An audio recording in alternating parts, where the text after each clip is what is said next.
Hello, my name is Andy Schmuckler, and I'd like to start out today by asking you to introspect about this question.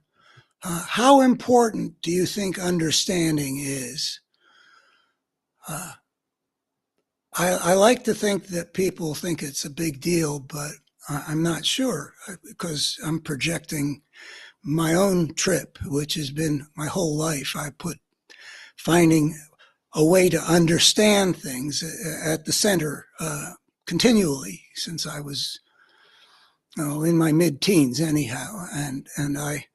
I'm going to spend much of today providing something that I feel can contribute to our understanding because I think that it's important. I think it was important when Pasteur and a few other people established the germ theory of disease.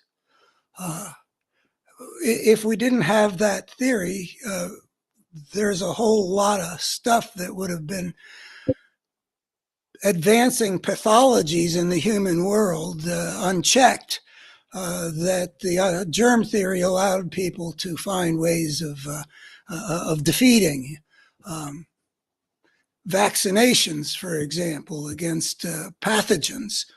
Well, I think that what I'm going to be presenting later, after I talk a little bit about our immediate crisis here in America and how I'm suffering from what I'm looking at, I think that this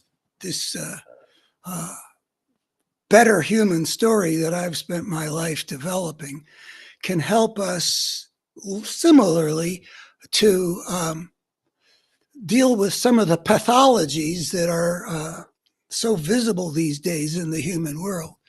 I think that if what I'm going to offer were more widely absorbed into the thinking of our civilization, we would be able to address some of our challenges more successfully and increase the chances of things like the survival of American democracy is my immediate concern, but the survival of human civilization, which is really in doubt over the next several generations. I think it could increase our chances of being able to conquer those pathologies and get a healthier human world. And I think also about understanding, like Newtonian physics. If it hadn't been for Newton and his concept of gravity and the mathematics around that, we wouldn't have a space program, I don't think.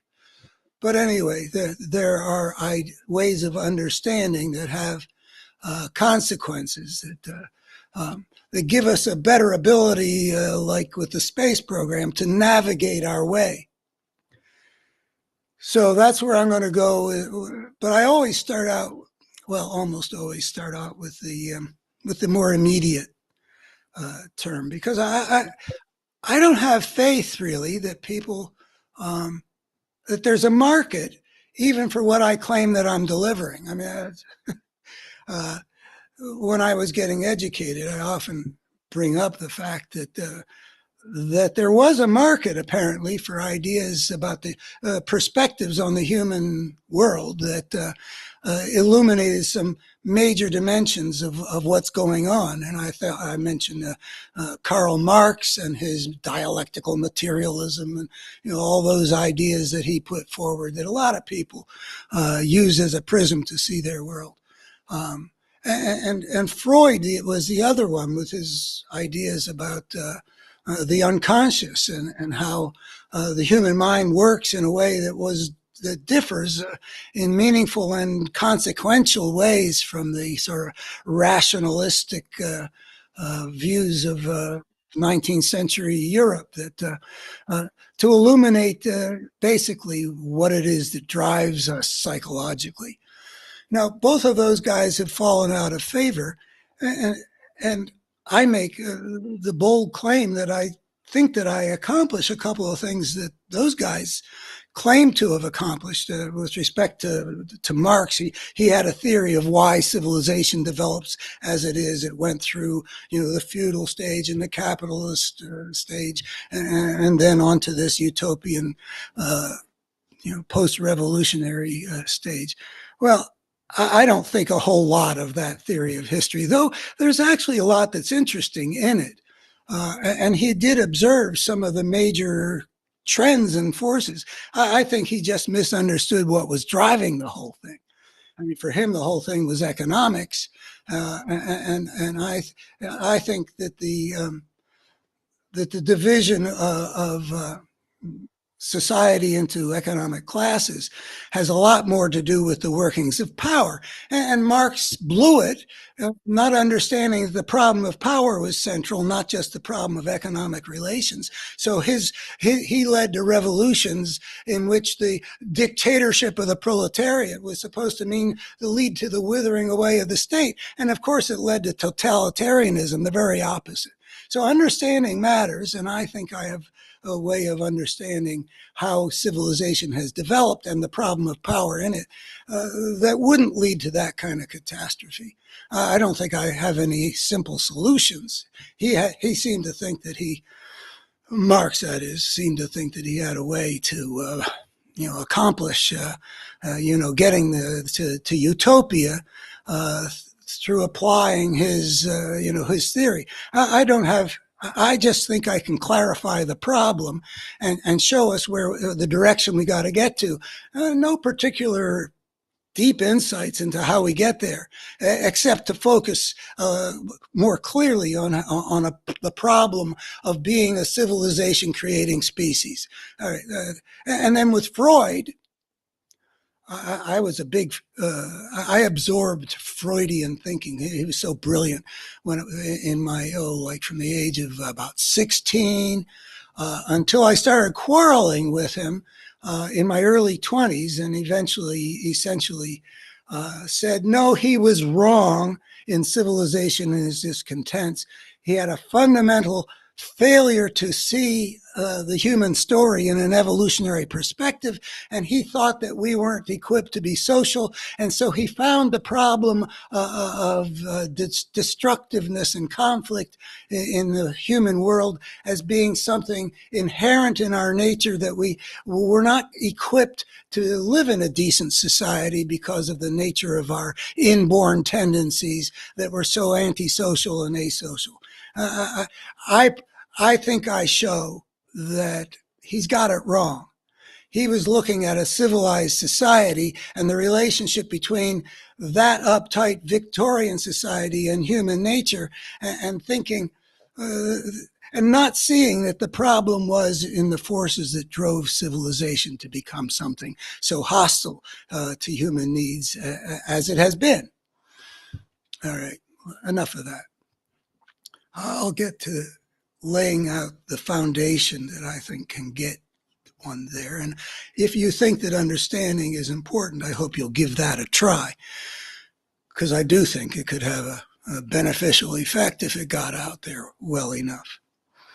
But I want to talk that has been sort of the driving thing in my life, but most recently I've been suffering from what I'm seeing going on in the world around me.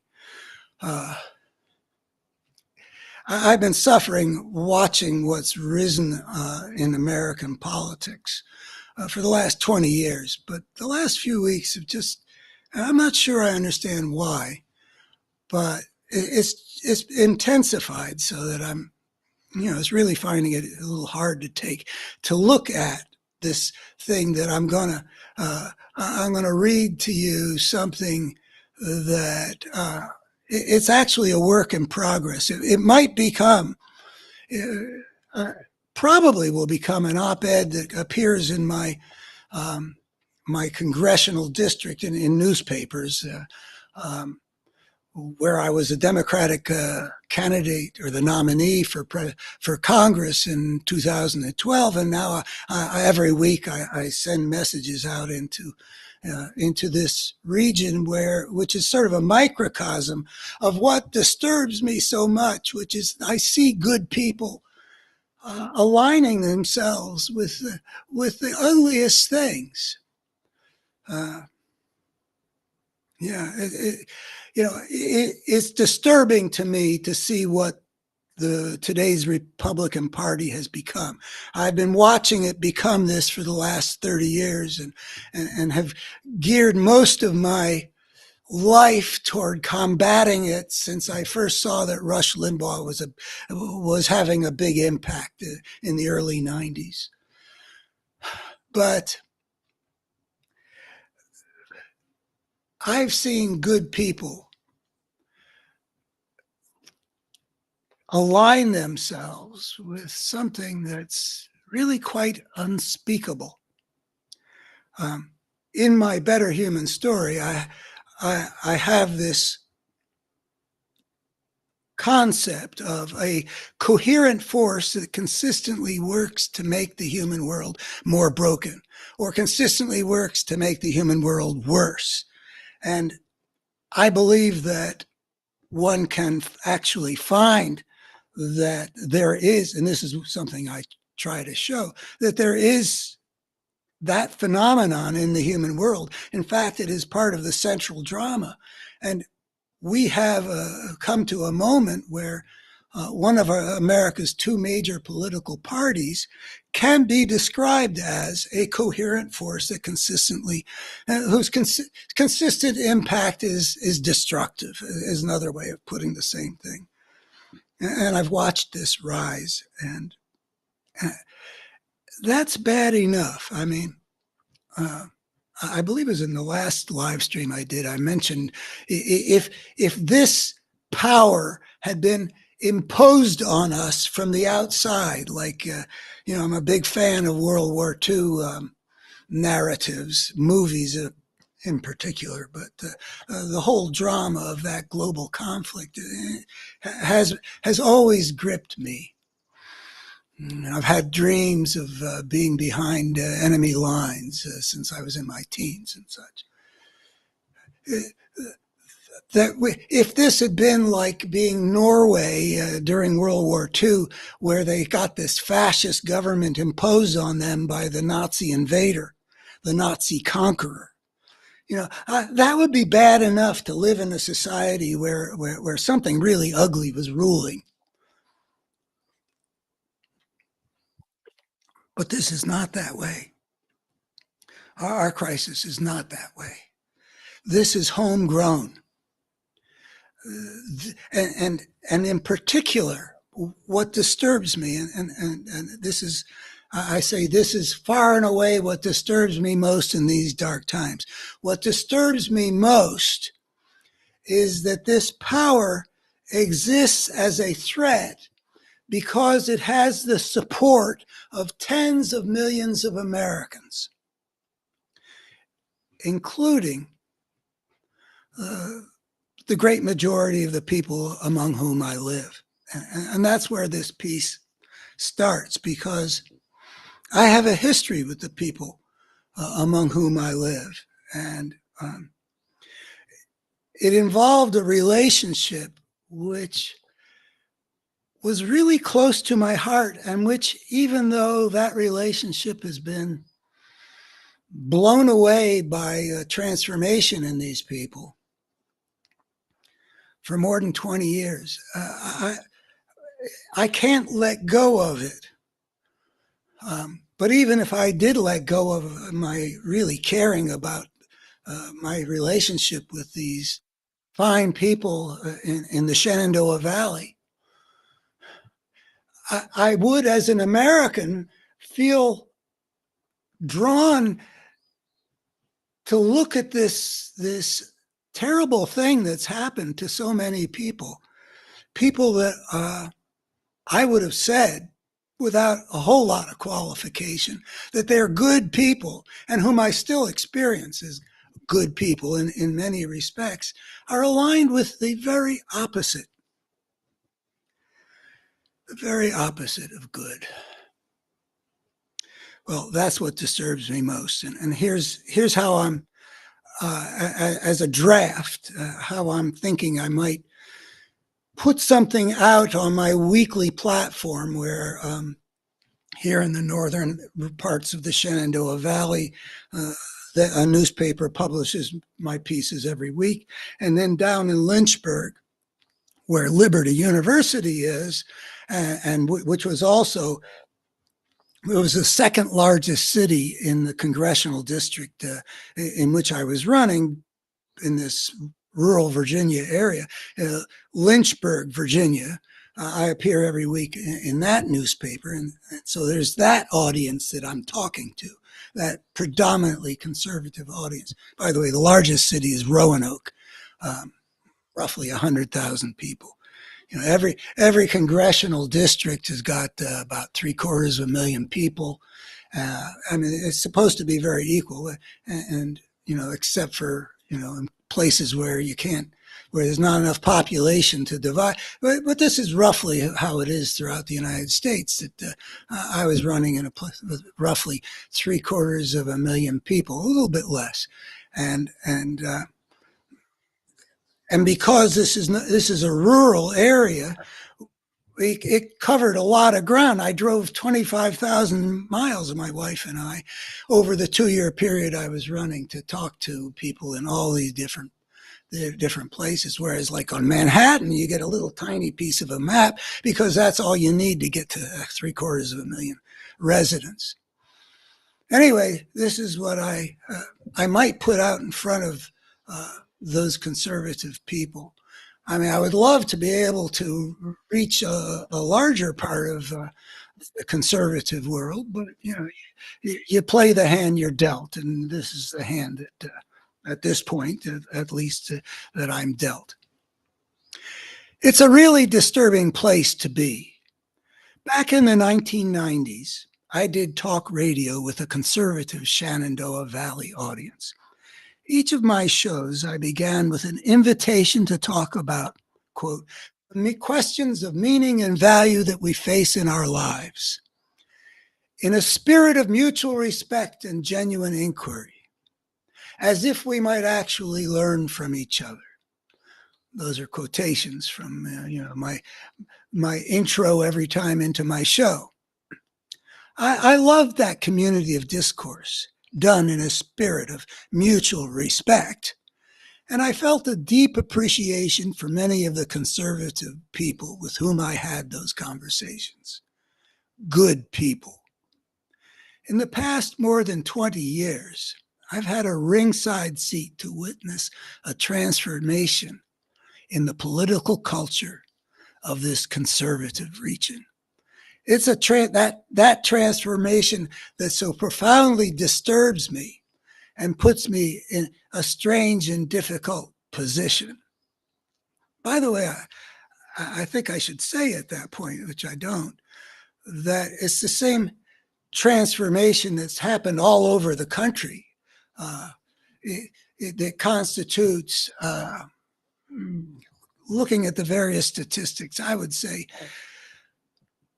3/4 of the Republican base has undergone the same transformation. On the one hand, I find that I still really care about the people with whom I once had that valuable relationship. I'm not very good at letting go, you might infer from this. Okay. On the other hand, along with the rest of conservative America, here I do make that point. In the political realm, those people have entered into a space that would have seemed utterly unthinkable to them a quarter century ago. Unthinkable and also unspeakable. In terms of beliefs, in terms of the beliefs they hold, their picture of the political world is so utterly divorced from reality that it really should be called crazy. I don't use that word lightly. There is room for more thinking about some concept of collective insanity. I've Googled that as I've wrestled with all this over recent years. And I find it an insufficiently developed concept. The people I'm talking about show great sanity in various dimensions of their lives. But when they enter the particular segment of their lives, which has got to do with the political realm and their relationship to it, they are crazy. I mean, it's like hearing voices. It's so, disconnected from reality. But it's not an individual form of craziness. That somehow or other, and my frustration about understanding is that in some way, I mean, I've written so much about this, but I'm still kind of bewildered about how you can get there. So somehow or other, these sane people have collectively bought into a kind of political insanity. And, how that works. I mean, I think, it's not like I haven't studied phenomena like this. I mean, I think you can. I've watched, for example, the coming of the Civil War in the United States. I've studied the 1850s. And the state that, I mean, it wasn't all insanity, but there was a lot of insanity in the American political cauldron of the 1850s. I think mostly residing in the South. But by the time that John Brown invades Harper's Ferry, the response John Brown is, he died as a martyr in superb fashion. But in terms of him as an actor, there's a craziness there. There's a craziness about how his killing the people he killed in Kansas in retaliation for some other killing in Lawrence, Kansas, of anti-slavery people, and then seizing Harper's Ferry to precipitate a slave uprising. I mean, he didn't have much of a clue about how things actually were. I mean, he never came even within a whisker of leading to a slave uprising. He just lit a match. And what's interesting is that I think much of the craziness was in the South. When I look at how people like Emerson and Thoreau and some of the most respectable people in Yankee America responded to John Brown's martyrdom, making him out to be Christ. I think that maybe the insanity was growing. I mean, I don't know. I'll leave that aside. But here we have in America sane people belonging to this Trump Republican Party, which is basically a form of, requires of them that they be politically insane. I think a lot of the people, I think that there's a lot of insanity at the top of the party, but there's also a complete lack of integrity and a willingness to lie. So it's not just the deluded leading the deluded. It's also the liars leading the people who are willing to believe what's obviously false, which is a component of insanity. Going back to my piece, how do you talk in a spirit of mutual respect to people who are fervently supporting a political party that deals almost entirely in lies?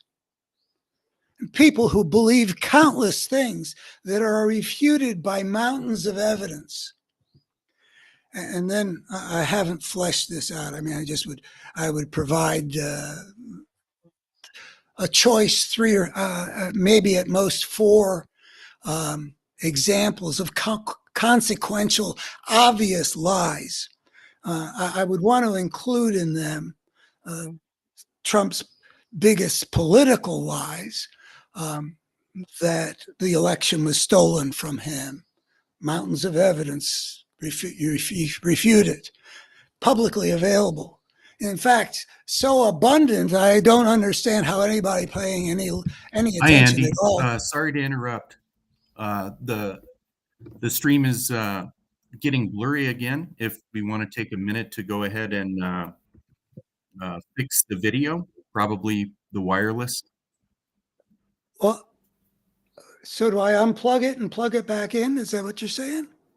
Yeah, let's go ahead and pause the But stream like we did last time, but don't end it. And we'll take a minute to troubleshoot. what do we do with the stream? Do we just leave it as is, or well, anyway, I'll unplug and replug it.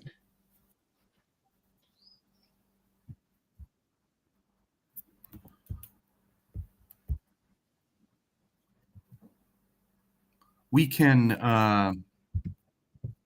yeah. And then we'll, if it's still blurry after that, we'll go ahead and troubleshoot your wireless connection there. Is it really too blurry to be okay? I hate to have to interrupt right. Well, it's too blurry for you to cut it and use it later, and I think it's an excellent presentation, so we don't want to lose it. So okay. Yeah, let's go ahead. And people are hearing us talk right now. Is that correct? Yes, only a handful though. I'm sure they'll be patient. Okay. Well, sorry, folks. We'll take care of this. So, do you want me to end the stream and then? No, you don't want me to end the stream, do you? Yeah, if we end the stream, I don't see any problem with that. So you're going to have to send me another link, though, right? Oh, or no? Hey, it's fixed. Oh, okay. Feel free to proceed, and okay. Sorry for the interruption. All right. Well, one should be grateful, which is something I have to remind myself. I really want to live in a healthier America, and I have difficulty accepting that I got to live in this one right now. But grateful for what you've got. Here I am able to sit in my basement and share what's in my mind and what's in my heart. So let me go back to where we were, if I can remember. Oh, I was talking about what lies would, the idea that the election was stolen from, the great majority of Republicans still believe that that the election was stolen, that Biden didn't win it fair and square. It is if I understood how it is they could believe that lie, I would understand something big about what's going on psychologically in this collective insanity. But, not only can Donald Trump shoot somebody on Fifth Avenue and not lose any support, he can tell them anything, and 70% of them will believe it. I don't, and I talk with people on the radio that had real intelligence. How can they believe that the second big Trump lie is the idea that he did nothing wrong and he's being prosecuted for political reasons and it's not legitimate, it's just a witch hunt? They believe that too. I think about the same percentages believe that that's the case. And I don't get it. I mean, I don't expect people to be following all the developments as closely as I do. I mean, I'm somewhat obsessive about this battle against Trump and the Trump Party, which I see as the central point of battle in an ongoing battle between democracy and fascism that's arisen in America that I never would have believed a possibility when I was growing up in Eisenhower's and all the way up through the first Bushes and even Clinton. I never would have believed that we were in danger of something like this. And the danger is we've got a party that's dealing entirely in lies and that gets the support of enough of our fellow Americans. And that phrase of our fellow Americans, people who are younger, I don't know what the age cutoff would be. I would say my kids are, in past, 45, 47. I don't think that the idea of our fellow Americans means to them what it means to me, and I think I'm somewhat representative of people who grew up when we grew up, the baby boom. There was an idea that this country was consisted of, it had its problems and its ugly little pockets, a John Birch Society or a Ku Klux Klan or the American Nazi Party or Joe McCarthy and his, it was there, but it was sort of kept off to the side. It was a minority thing, not something so powerful that it threatened to take over the whole country. But that's where we are now. So, and then what other lies? I mean, for sure, I would put climate change. They've been lied to about climate change for, there's a book in the 1990s about the fossil fuel industry and the Republican Party, basically. Lying to their supporters. I appeared in the 1990s on TV at the local in Harrisonburg, Virginia, on TV to debate the leading Republican in that area. And I remember we had one session on climate change, and even then,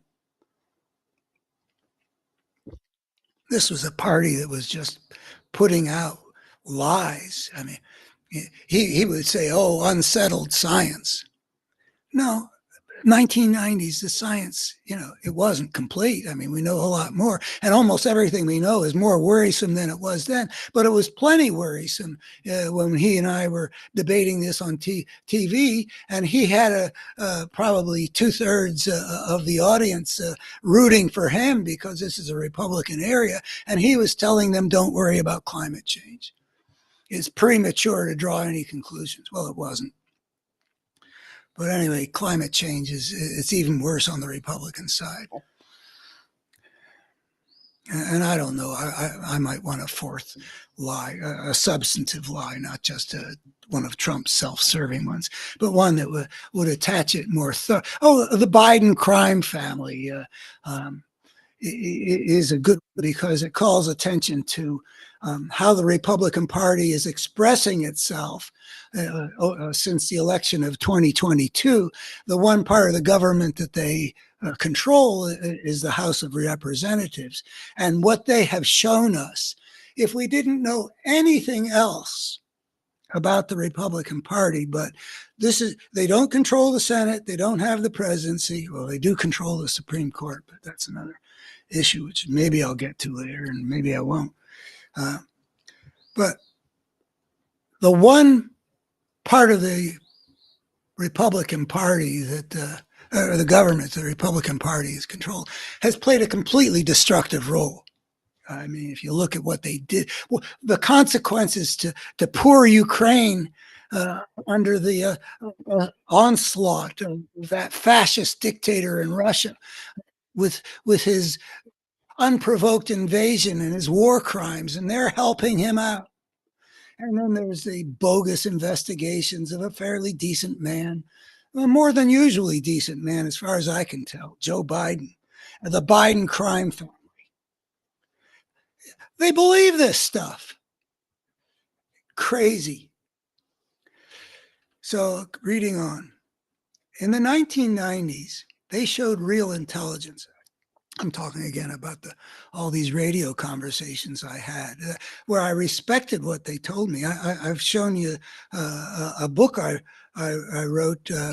The this a dialogue of various liberals and conservatives seeking a higher wisdom, and it incorporates a lot of things I learned from these people about some important conservative values, or not that they're only conservative necessarily, but they get more emphasis back in the days when the conservative America was what it had traditionally been before this dark transformation. It is very disturbing to feel in an important relationship with one's neighbors and one's fellow Americans, to see them having been swept up into a false world fashioned by ugly lies. And there, the idea, it sort of points to where we're going, that idea of ugly lies. It's not just any old lies. Every lie you look at is an ugly lie. Every lie you look at has a destructive effect. The lie about the stolen election undermines American democracy and undermines people's faith in the constitutional system that we're really supposed to support with our heart and soul. Our founders put that oath into the thing because the Constitution is the basis for what's best about America. The lie about climate change enables a greedy fossil fuel industry to sacrifice our children and our grandchildren and the health of the biosphere in order to protect their own short-term profits. The lie about Trump being politically prosecuted when it's obvious that he committed serious crimes, and that, on the contrary, the forces of the rule of law went out of their way, bent over backwards to try to avoid having to confront him. That has the obvious effect of significantly undermining the rule of law, which is very much at the heart of the overall battle between democracy and fascism. Ugly lies, all of them ugly. The Biden crime family, the stolen election, delegitimizing the president that we Americans are more or less morally obliged to recognize as the guy the American people chose through constitutional means to play an important role in the American political system, not somebody to be obstructed at every point and demonized with ugly lies. I mean, the picture of what this Republican Party, when I say unthinkable, I mean, how would you exaggerate what we see about when they go up to New York, where Trump is being tried for all this ugly cheating of his, cheating on his wife, cheating on business records, cheating in the election of 2016. They go up there and they attack the rule of law that's doing what it's supposed to be doing when a guy has done what this guy has done. You know, he's done the same. Michael Cohen did a time in jail for doing the things that the investigation of Trump's own Justice Department showed was at the behest of Donald Trump. And these guys, okay, so if we knew nothing else but what the House of Representatives had been doing with their power over one of the houses of Congress, we would already know this is a terrible, unthinkable party. Nothing that the Republican Party of Ronald Reagan would have recognized as theirs.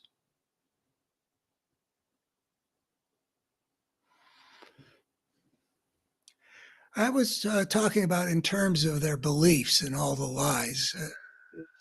there's at this point I turn to the second thing, which I've really been touching on in my ad hoc remarks here. In terms of the values to which they give their political support, they are completely opposite the values that they used to say they held sacred. And then I go through a bunch of bullet points, which I did flesh out.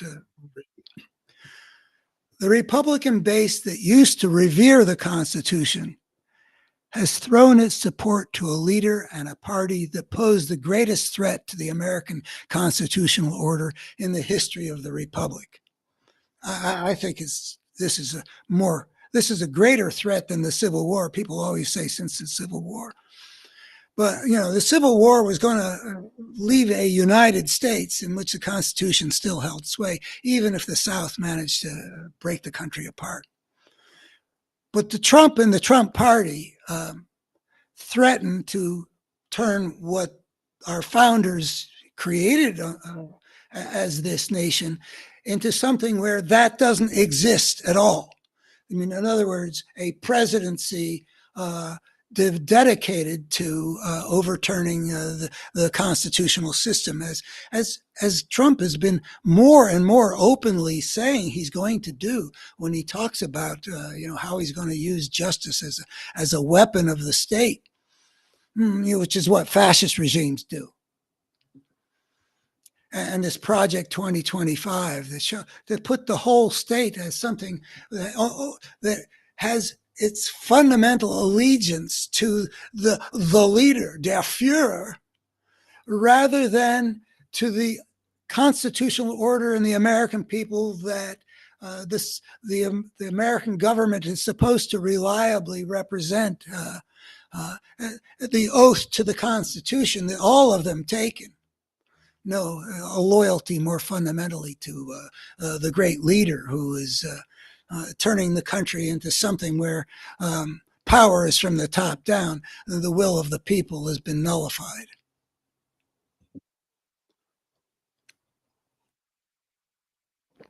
Conservatives who spoke reverently about Christian values, and this is derived from what I got in my conversations when I was a radio talk show host out here, talking with people about questions of meaning and value that we face in their lives.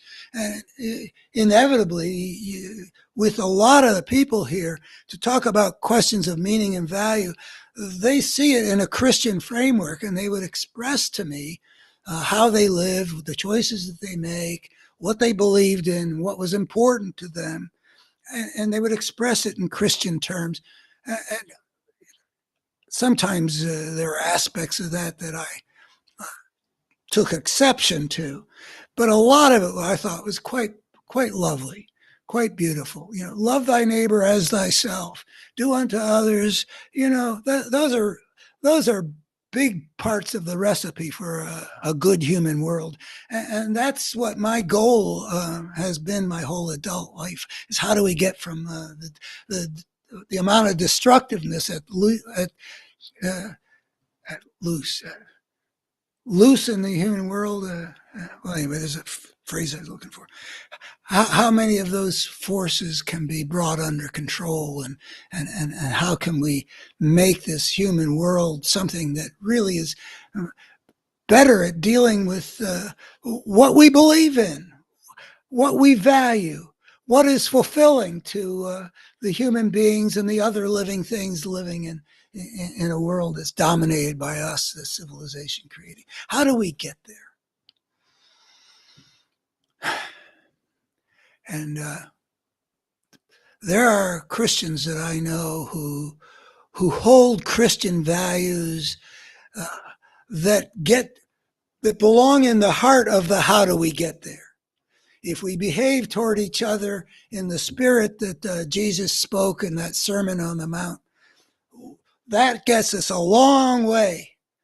There are more things that need to get done that, got to be understood and stuff like that. But if you got good peace on earth and goodwill toward men, you're more than halfway there. That's what I think. So I love their Christian values, and yet they're supporting the people I talked with, whose Christian values I thought were beautiful, have thrown their support behind a political force that continually acts contrary to the spirit that Christ taught. Next bullet point. The Republican base that used to rally to the cause of law and order, or the rule of law, now supports a leader who is shown by mountains of publicly available evidence to have been a one-man crime wave, who's not just being prosecuted, but he's launched a counter-offensive against the American system of justice that's trying to hold him accountable. This witch hunt stuff, persuading so many people in the Republican base that when somebody like Merrick Garland or Jack Smith is doing what he's constitutionally required to do, that it is illegitimate.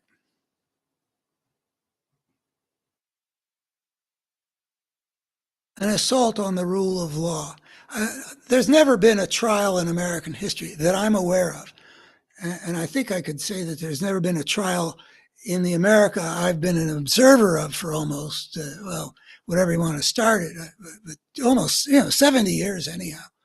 I don't think there's ever been a trial in which the attack on the system was so powerful and so central to the unfolding drama. Other defendants, might do a little of this or a little of that, but this is really an all-out assault.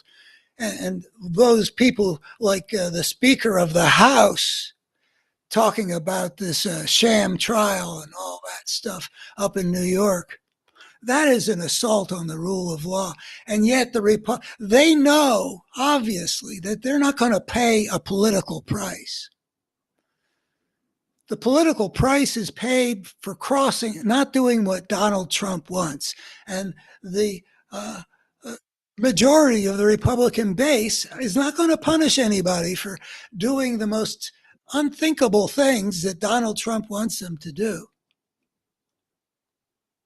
even though he's engaged in a flagrant, multi-pronged assault on the rule of law, including his violations of the gag order, for example, and his not so subtle invitations to his most extreme followers to political violence. And if they don't do the political violence, there's at least the intimidation factor. Intimidation factor. I mean, gangsters have been tried in my lifetime, but I don't think that they've ever put the threat of political violence so prominently on the political stage, where law and lawlessness are embattled. And yet these Republicans who, for, I don't know, a generation anyway, I guess the law and order thing grew out of, maybe they became the law and order party in relation to black neighborhoods and cities rioting in the 1960s. That's when I remember it. Nixon ran on the law and order. And that was the Republican Party's position for a long time.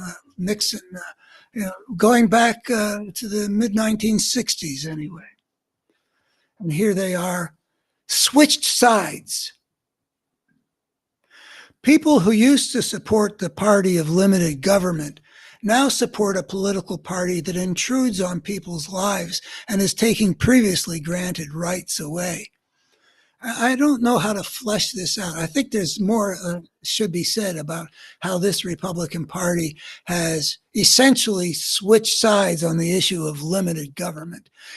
Limited only in terms of keeping government from regulating economic powers in a way that is necessary for the public good.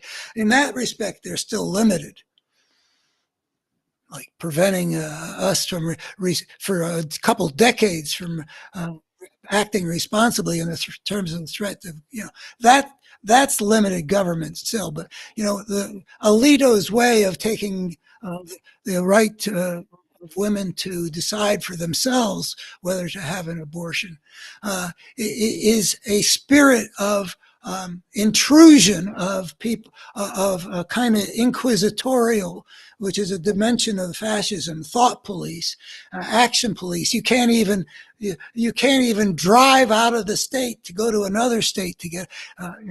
We're going to keep a registry of who's pregnant. There are. In addition to taking the abortion right away, which is harder to see through, you can see that it is being done in a spirit that is far from being limited government. Maybe I should. I've got several. Oh, yeah. I talk here about on TV this past weekend. I saw former Senator John Danforth, one of the best Republicans of an earlier era. He's 88. He's still got his marbles. And he's forming, along with some other prominent former Republicans, office holders, Bill Cohen, former senator from Maine, and Alan Simpson, who I guess is still alive, former Republican senator from Wyoming. And they're forming something that's to try to get the Republican Party being back to what the Republican Party used to be. And even though I think that their program is not nearly what I would call for them to do, which is to, really get up there. They're not going to tell anybody how to vote, and I think that's a cop-out. But at least they're trying to call attention to how this is not anything like the Republican Party.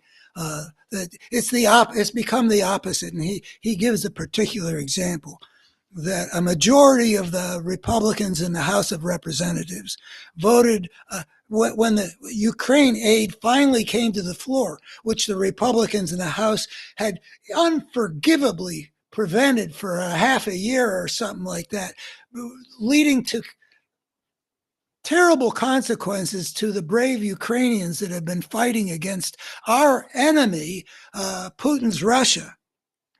It was so painful to behold that they could do that. But anyway, he said, why the Republicans didn't just go around their pro-Putin wing as part of the scandal. But in any event, almost half of the Republicans voted for aid to the Ukraine once it got to the floor. But even then, the majority of the Republicans, Danforth reported, voted against aid to the Ukraine. And he says, formerly not a single Republican would have voted against aid to Ukraine.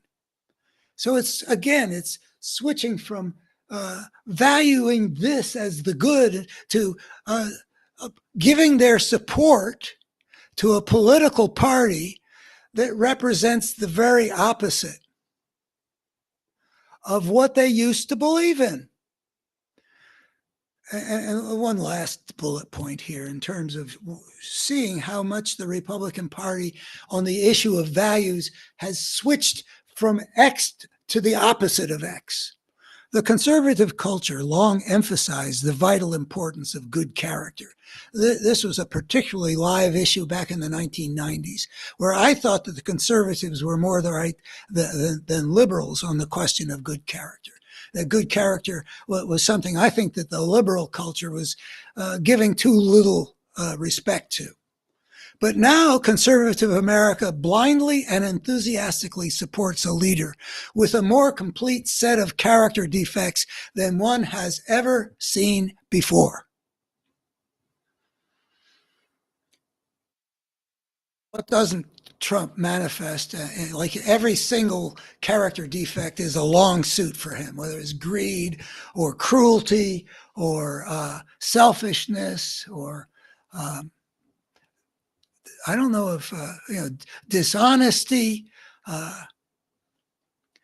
then draw the conclusion, which points toward an important concept here, that if you put all these pieces together, you're seeing something of that coherent force that consistently works to make things worse, which I think that if you can show that there is such a force, you have shown that there is a force that behaves in the way that evil has traditionally been understood to act. And therefore, that's reasonable to regard as being a force of evil. That you can see that there is something there that's acting like that. Why not call it that? But anyway, here I say, if what you conservatives used to value was good, what word describes the opposite of good?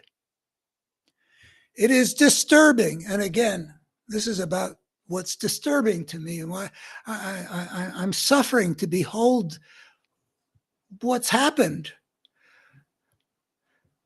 to all these good people.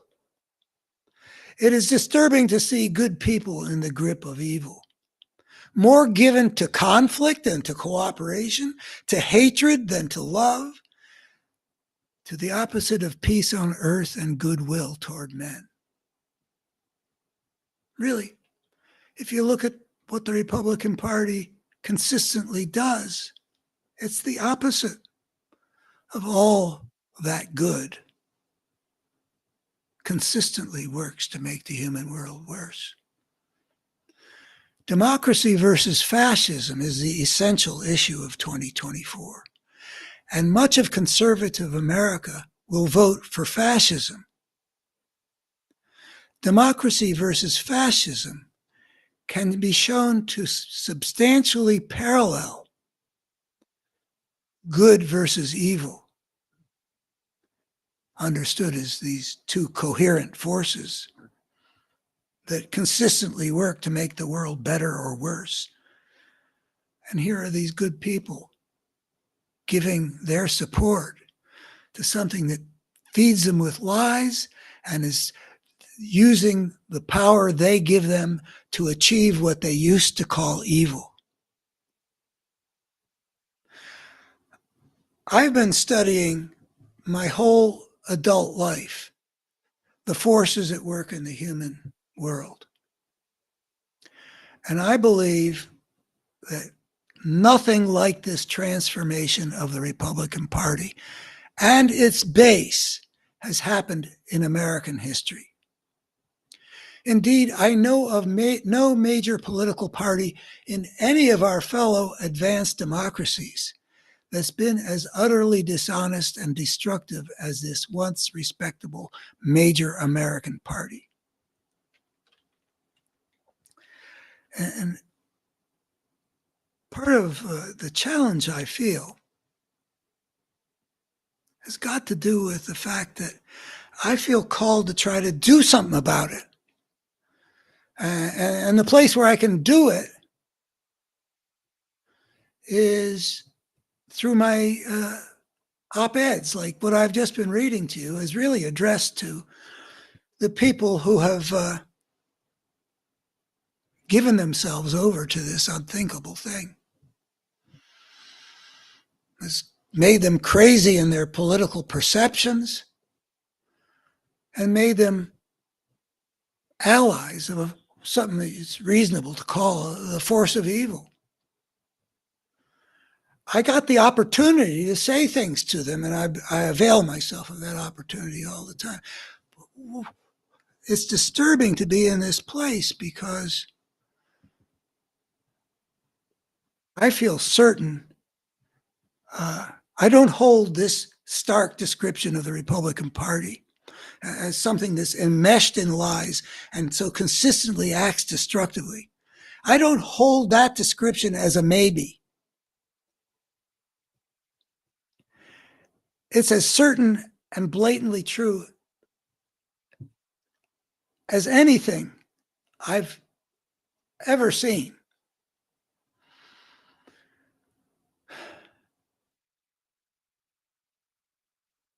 How do I talk to people who I'm uncertain have become politically insane and are supporting something that they used to woulda called evil?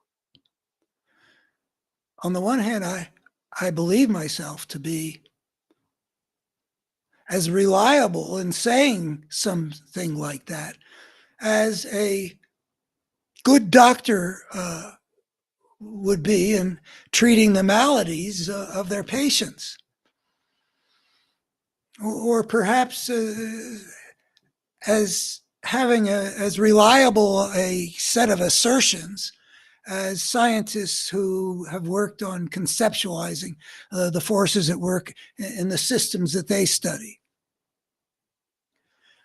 A feeling of certainty. I like uncertainty. I believe in the value of uncertainty. It opens the path to knowledge, which is why science has been so productive, as it let go of false certainties. But once in a while, the truth is there to be seen, and I don't feel uncertainty about the basic truth of these things that run directly contrary to what the people I want to persuade are convinced of. I can see that if I speak with certainty, which is what I feel called to do, because truth telling is essentially the role I know about what today's Republican Party has become. I know how that wouldn't go over very well with the people I'm talking to, who feel sure that the lies that they bought are the truth. So that's the disturbing place that I'm in. I got something important to tell them, and they're not going to want to listen. So the question is how to do it. The piece sort of continues with something which might or might not be a place to go further, but let me just quickly summarize it. A lot of what motivates me has to do with my relationship with people that I really cared about. Some part of my heart that's sort of connected, and I don't know how to let go at that level. So I care there. But even if I didn't have that, even I yearn for America to be politically healthy again. And I can see that even as I'm worried about how everybody's going to vote in November, even if that goes well, we're going to be left with tens of millions of our fellow citizens who, at this moment and for some years leading up to this moment, have been led into the space that we've been talking about, where they believe a set of things that constitute political insanity, and they are willing to lend their fervent support to something that is acting and be for in a way that's evil, that fortifies Vladimir Putin's ugliness in Ukraine, that undermines the rule of law, that takes power and wealth away from average Americans to give to those who are already the richest and the mightiest, and the list could go on. Since I don't really understand how the transformation occurred, like I said, I had a ringside seat on it, and I watched it, and I've had insights along the way, but there's still something happens psychologically to turn intelligent people into people who could believe the unbelievable, and turn good people and how that worked, and whether those are two things or that were accomplished, making them crazy and enlisting their passions on behalf of evil. I don't know.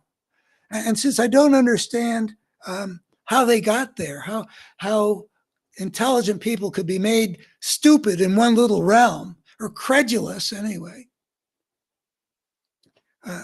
I'm just guessing about how how to correct it. But in any event, even if I didn't care about them, I know that the fact that they were led to this frame of mind, and it started way before Trump.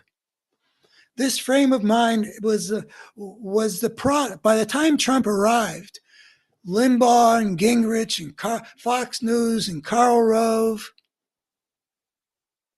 and the Republican Party that I ran against in 2012 on the banner of Truth for a Change, they were the product of a whole years, even a couple decades long program of leading them into a state of consciousness which I don't understand well enough. And since I don't understand it, I don't know. Well, I imagine that if I understood how they got led into it, I wouldn't necessarily follow. I might understand how they can be led out of it. But in any event, we Americans are in a position where we cannot afford to have tens of millions of Americans in whom that state of consciousness has been instilled over a long period of time with brilliant propagandists at work, like the people I just mentioned. They're not going to immediately wake up to sanity and goodness. It's not going to be like the monkeys who served the Wicked Witch of the West in The Wizard of Oz. As soon as the Wicked Witch I'm melting. No, Donald Trump can melt away. But he was also a symptom of something that was there before he rose and hijacked the party in 2015. The Republican base of Ronald Reagan's era never would have embraced Donald Trump, I would assert, not with the same degree of certainty, but I would bet 6-1 odds that if they saw something like Trump in, say, 1982, 3, 4, 5, Gorbachev's time, they would have rejected it utterly. But by the time the 2015 comes around, you've got 40% of the Republican base that is in a place where they could do what would have been unthinkable back then.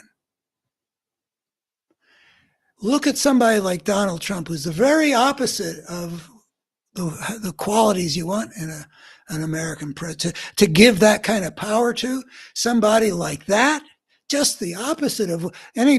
I always like to refer to the guys on Rushmore, sort of imagining them stepping down and saying, no, this is just the opposite of what you want in a president. Washington, Lincoln, Jefferson, Teddy Roosevelt. None of them would have gone for, but by 2015, a lot of things had already changed. It created the opportunity for Donald Trump to come in and hijack the party. And once he became the power in that party that he has become, so that he's able to intimidate the whole party into doing his bidding, they acquit him when he's impeached, and they go up to New York to plump for him. All of that would have been so ugly, and everything about this would have been unacceptable to the Republican Party of the Reagan era, and even more thoroughly, because I do think that something had started happening in conservative America by the time Reagan. I think that the Republican Party of Eisenhower's era would have found the lack of decency completely disqualifying. Eisenhower was an exceptionally decent man. Donald Trump is an exceptionally indecent man. And in between, there are other steps along the way. Richard Nixon was not a step toward decency, and W was not was not as decent as Eisenhower. But the Republican Party has become something that is powerful only because the Republican base as a whole responds to this force of lies and destructiveness. They chose him in 2015 when his crimes had been exposed through 2 impeachment trials. They stuck with him rather than following any invitation to back away from Trump into the direction that McConnell would have wanted to take it. John Danforth is a much more decent guy than Mitch McConnell, but I don't think he recognizes that the problem of fascism in the Republican Party took off with Trump, but it was already emerging. I would say from the time of Nixon's Southern strategy, there was something brewing and gathering momentum, and insufficiently fought by the force on the liberal side of America. So it's a systemic problem, but I'm not going to go there today. But anyway, we're going to have to deal with whatever it is that frame of mind, and to see whatever it takes to bring those people back, so that when they're in their playing their political role, which they're going to do, they're our fellow citizens, that they're coming from the better angels of their nature. And how to get from here to there? Well, I don't claim to know. So let me turn to something I do claim to know, which I said was going to be sort of the feature event today, which is the idea that is sort of the foundational idea of the better human story that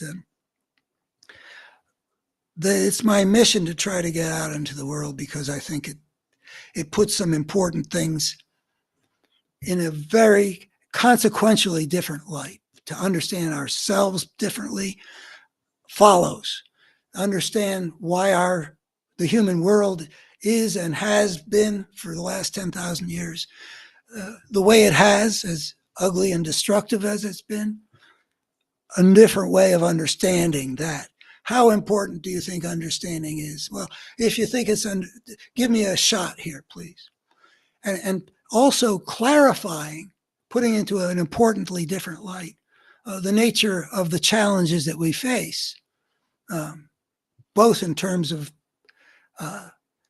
having democracy survive against fascism in the short run in America, and in the long run, and in the whole planetary global view, helping human civilization order itself in the necessary ways well enough and soon enough that we can avoid destroying ourselves, which I think is demonstrably a real possibility in the next not so many generations. So those are the stakes, I think, and I think that, so if I'm in a position, which I am, of having something that might help us navigate into that better future rather than our self-destructive future, then I feel compelled to try to convey this better human story. And it begins with an idea that was articulated. First it was articulated in a 1,600-word PhD dissertation in a program that got created for me at Berkeley to accommodate what I felt was an idea that I absolutely had to articulate and get out to my fellow human beings as best I could. That happened to me in 1970. The idea struck me, and then I spent 14 years before the Parable of the Tribes got published, Let me see if I can do a decent job of getting quickly to showing you that articulation. Well, it's getting further down. Okay, present, turn it on. So there's that's the 1,600 page dissertation. Was it my attempt to develop an idea that came to me by didn't feel like me thinking, but that's just a fact. I'm not going to tell you what it meant. I experienced it as being shown something, and it came to me rather well enough developed that I don't recall that the basic idea ever had to be discovered after then, that I already possessed it. And then I was driven to develop it. And eventually I got a Ford grant to turn that dissertation, 1,600 pages, into a publishable book. The University of California Press brought it out. It got a full-page review in the New York Times and various other sort of making a splash kind of things. But then it ended up being not refuted, not accepted, but ignored after making a splash for a half dozen years. And that raises a lot of questions. But here's the idea that I thought would go a long way to giving us a better understanding of the human story. And I have somebody in my life who thinks that this idea is a really big deal, and who's told me again and again that I need to get somebody to popularize the idea. That it's too complicated, or it takes an IQ, and I wish that it could. I'm going to read to you the best job I think can be done, the best job that I can do to boil it down.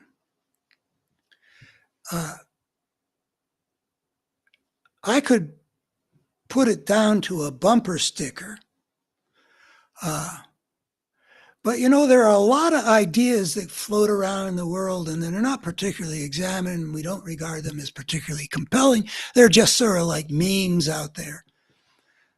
What I think is special about this one is that there's a way in which the argument that leads you to the conclusion is simply compelling. I mean, there are a few qualifications, but I really think that there aren't any really substantial holes in it that prevent it from being true to the extent that's necessary for it to be a big deal. That it illuminates a whole lot, even if there are complications, et cetera, et cetera. And so I start out this piece with, in a sense, a bumper sticker version. The ugliness we see in human nature. How to blow the delivery, man. The ugliness we see in human history is not human nature writ large. It's not a picture of this is what we are by nature. That's the bumper sticker version. And then I say, not as a bumper sticker, I think of that title as like a carnival barker's come on to get people to enter the tent. I claim that I can prove that the ugliness we see in human history is not a picture of who we are and what we are. The tent is where I display an idea from which that statement about human history and human nature necessarily follows. That approach, the carnival barker's approach, seems appropriate. While the carnival barker's line is quickly understood, the idea from which it necessarily follows requires traversing a series of steps. In other words, it takes a bit of work. And when one adds to that work the boldness of the claim to put the story of our species in a significantly different light, a reasonable person might think, probably a crackpot idea, and walk on. Hence the value of an appealing line that tells us that we are better creatures than our history makes us look. Appealing in that it says something we'd like to be true. Let me just break in for a minute. When I wrote that book, The Parable of Tribes, I didn't present it with that kind of entryway of, oh, here's something you want to have be true. I presented it as a kind of a humbling thing, because what I claim I demonstrate is that we have not, the civilization's been out of control, and that human beings have had only, I don't know how big of a role, something between marginal and well, that in important ways we have not controlled the way civilization has developed. So it's humbling to say to people, the civilization that what a piece of work is man. Well, no, this world is substantially shaped by a force that we unleashed, but is not a function of human nature and is not something that we would have chosen. But we couldn't avoid it once we started to develop civilization. And that's what the steps I'm talking about show. We want it to be true that ugliness isn't show us to be ugly creatures. And our culture has taught us that we are ugly creatures, from, human depravity on the Calvinist side and original sin, as a river that runs through Christianity.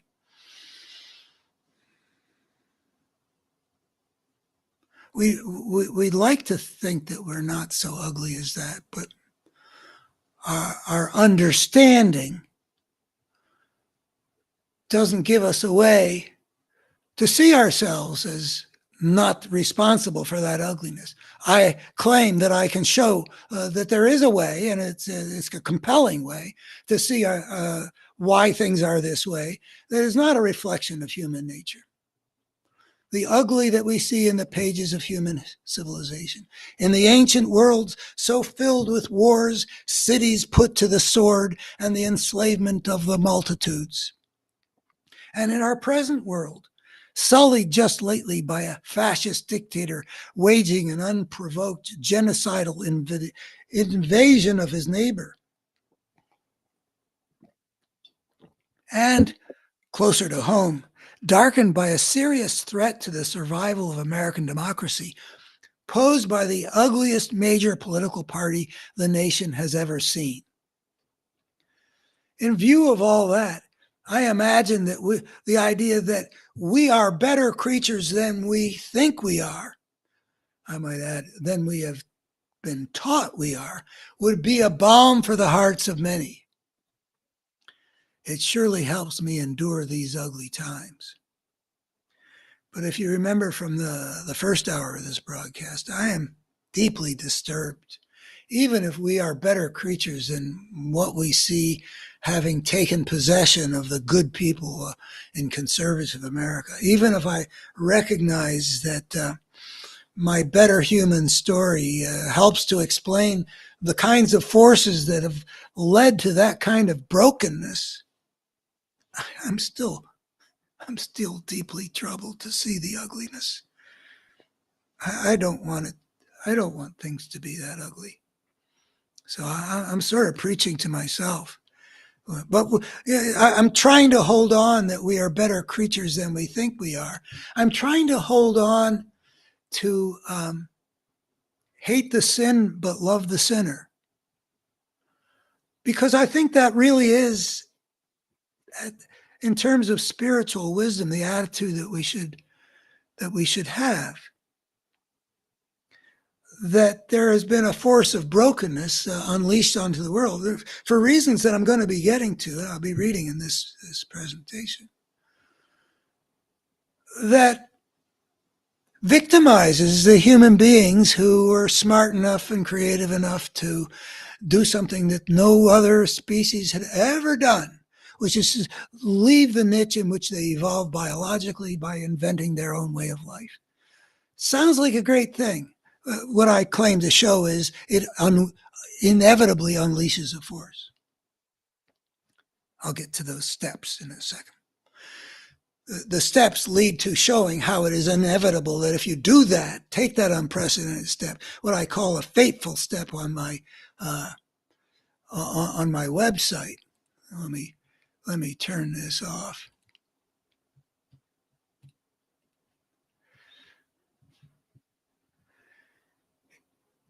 If we take that fateful step, then we're going to have an ugly world. And that people are the victims, in a sense, of the unforeseeable consequences. I mean, there's no way you expect hunting gatherers who are making this fateful step to envision why, if we do this, why they're going to develop this anarchic system which will generate a inevitable war of all against all, which will generate an inevitable selective process, which inevitably selects for certain kinds of things that can prevail in a war of all against all. And I'm getting way ahead of myself. Forgive me for that, but that's where we're heading.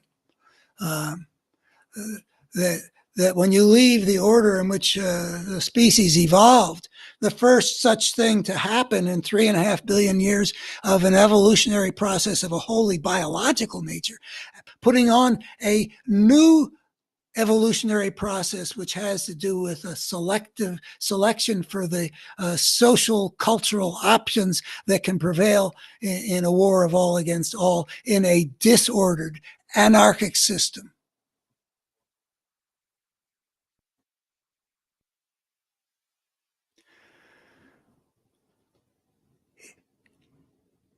If the Barkers promise to show that we are better creatures than we've thought ourselves to be, we would be relieved of some significant burdens put upon us by cultures in which ideas like original sin and human depravity have played powerful roles in shaping how human beings perceive themselves.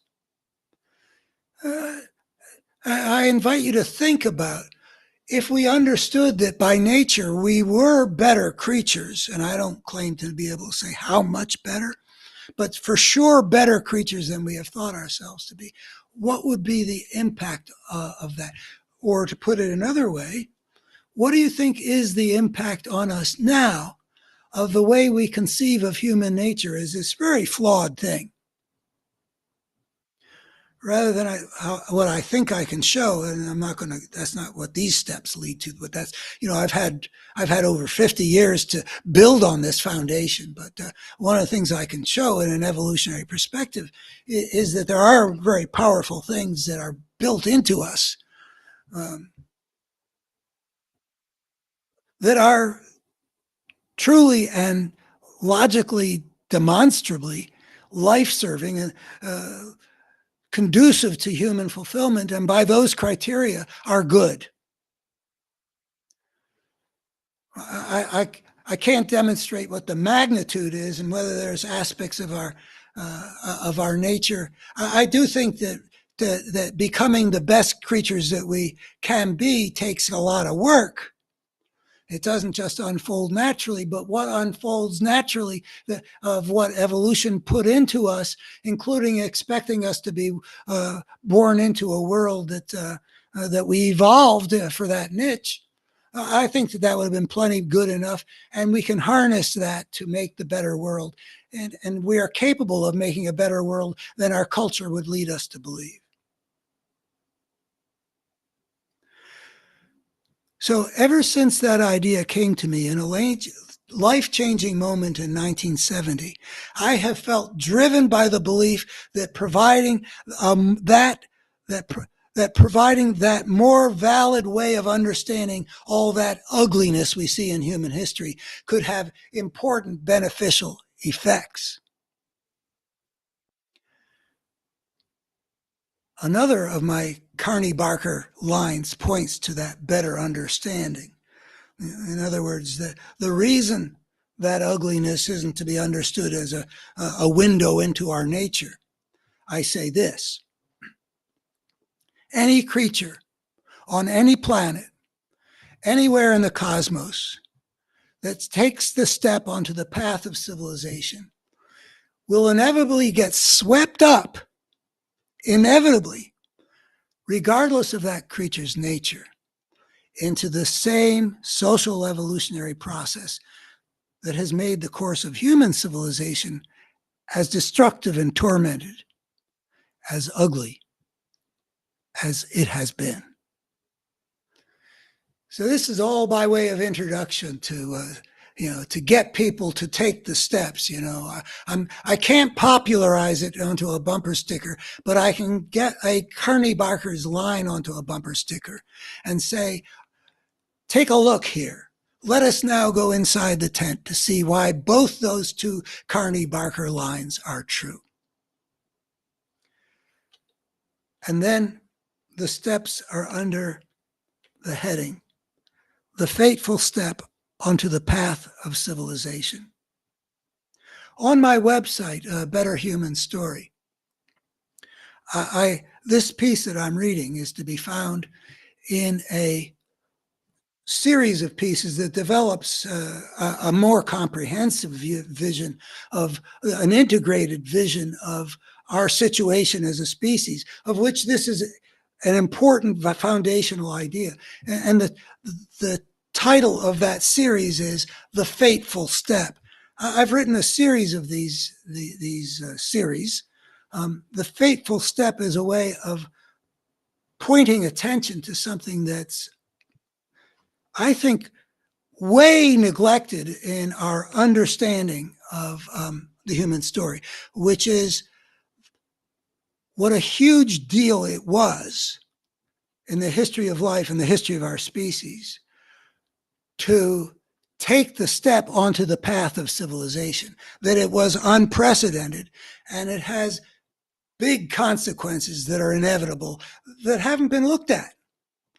And even though I laid it out in a book that got a full-page review in the Sunday Times in June of 1984, people are still not looking at the implications that I think can be shown. And here I will go through. Civilization can be defined as the societies created by a creature that has extricated itself from the niche in which it evolved biologically by inventing its own way of life. I think that is the important point of continuity. And when I was working on that 1,600-page dissertation, which eventually got the Ford Foundation for the University of California, the book that the University of California did a wonderful job of publishing. I found that people who were concerned about the concept of civilization didn't see it that way. Drew the line about, and understandably, the word civilization, the root of it, civil, is the Latin word for cities. It's all about cities. So they think, the history of civilization begins when the cities arise.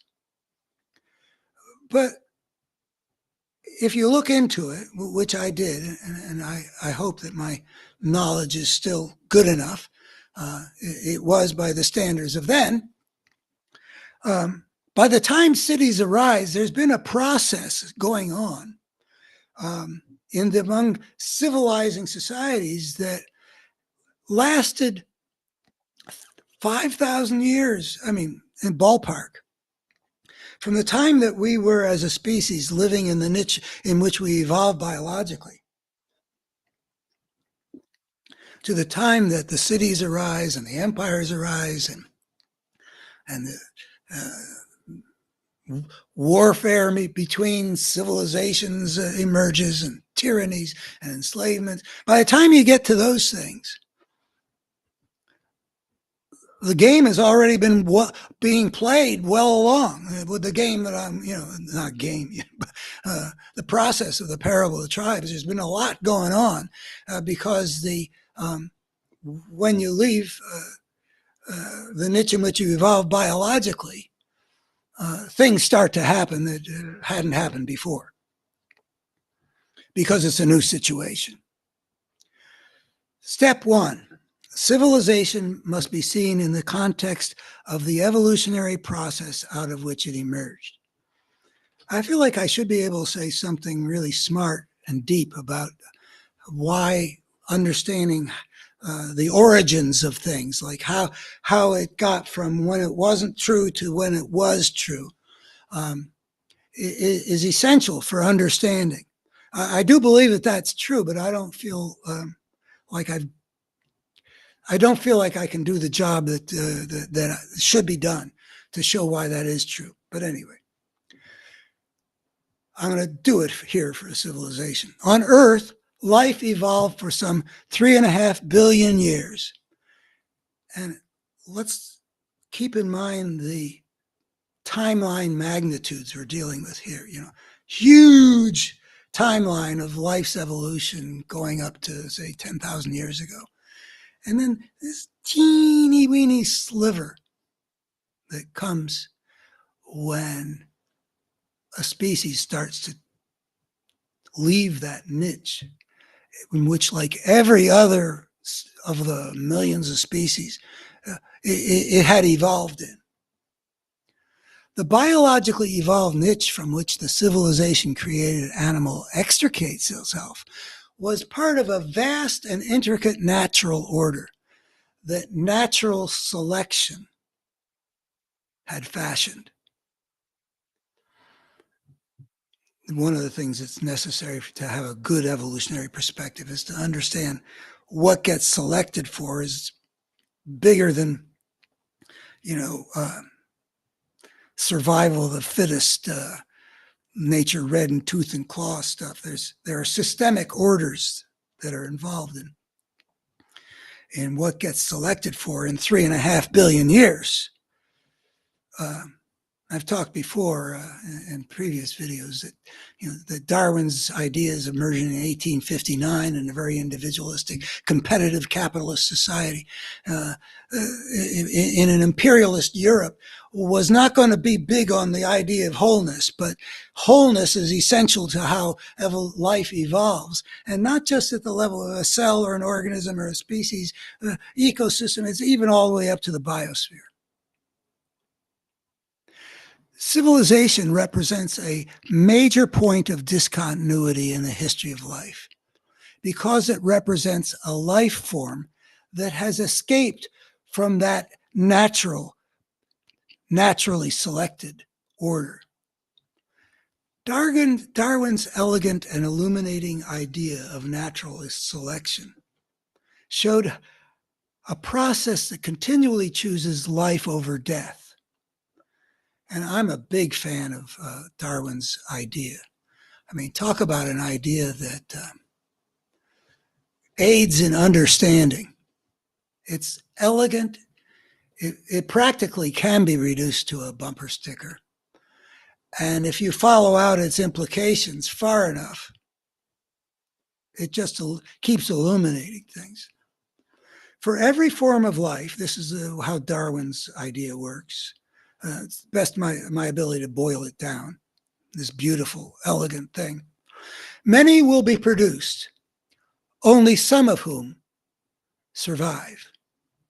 I might add, survive to get their DNA heritage passed along into the future. Among the many, there will be variations. Which of those variations survive will be non-random. Over time, the selective process that favors those who non-randomly possess those characteristics to serve to enable them to pass their DNA along into the future. The selective process will fashion marvelously complex, well, quote, designed creatures, like Darwin's finches, whose beaks are well designed for their particular food sources on the various islands on which they speciated. Darwin focused on the origin of species, but evolution's creation of order can readily be extended into larger systems of life on Earth. Although the ecological systems of the Earth are constantly in a state of flux, the tendency of the selective process is to shape the components of the system to interact in ways that maintain the viability of the whole. As I like to put it, the lion and the zebra and the grass work together to create a perpetual motion machine, even as they devour each other. The very real conflicts of interest, entailed, for example, by predation and parasitism, play out within the encompassing mutual interest in the long-term survival of the system. As Gregory Bateson, a brilliant thinker back in the 60s and 70s, put a kindred idea, no creature can win against its environment for long. And then I give this particular illustration, which makes concrete the idea of how the relationships that evolve among the interactions of the various actors in the system necessarily become at least viable, if not synergistic. An illustration of how the evolutionary process selects for relationships conducive to the health and perpetuation of the overall system. The illustration by the relationship between a fungus and the Japanese chestnut. There evolved a sustainable relationship over the course of some 20 million plus years. But when that fungus was suddenly introduced into North America, whose chestnut trees had not evolved with that fungus, the resulting destructive interaction wiped out the great chestnut forests of the continent. And I'm living here on the western hills of flanking the Shenandoah Valley, in the middle of a forest in which the American chestnut used to be the crowning glory.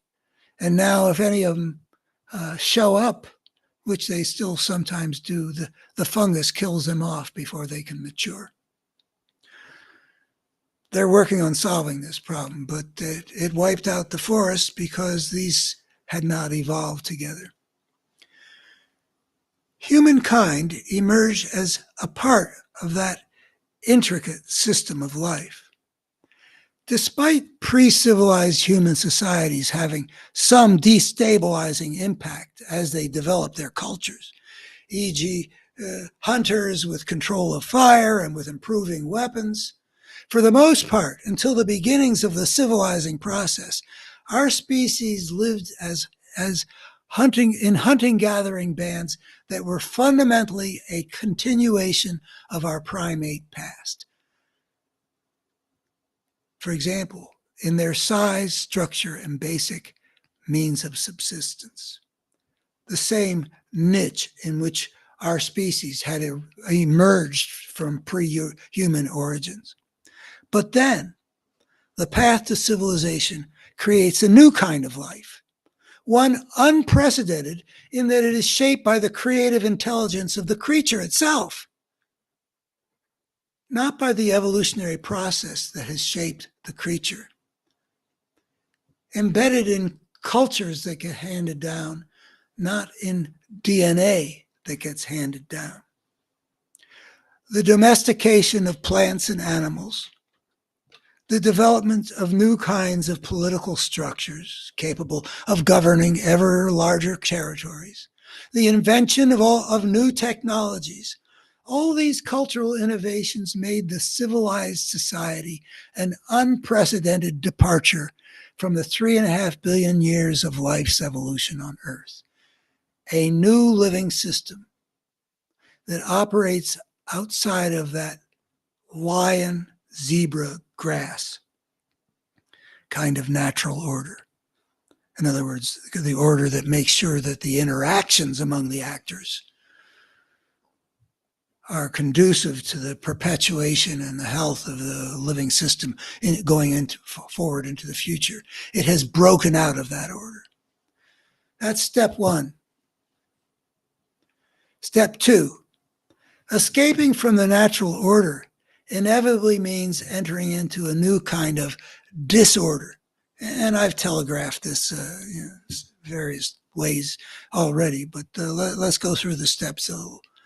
The order of life that evolved on this planet over huge stretches of time was vulnerable to being disordered by forces outside the realm of life, meaning outside the control of of life on Earth, considered as a system. Like when asteroids slammed into the planet, or when ice ages came and went.